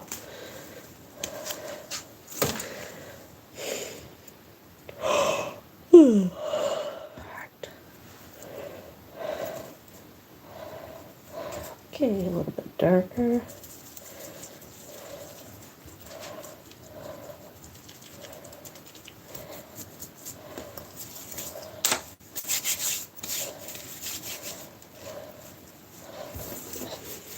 we are tired and we are not giving any fucks, which means it's gonna come out looking great or like a mess. There. Gonna leave some of them to be sparse. I should start using up some of these leaves as well. They're not as, like, they look too fake, so we'll see how they die. Let's see how that one looks, and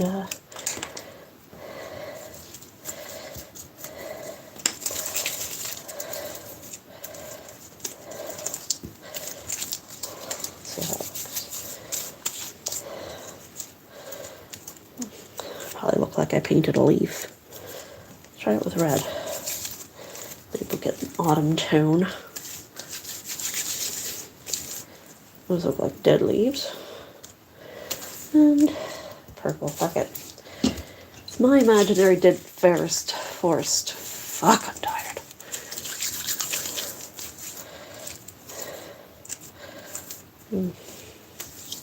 Alright, I'm calling that a mess for the day. I'm done. I'm done. I'm 100% done tonight. Ah, shit, I gotta go over there first.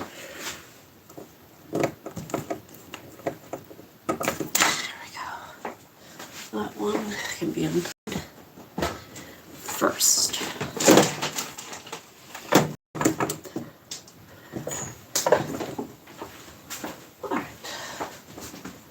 If you stop by, thanks for saying hi.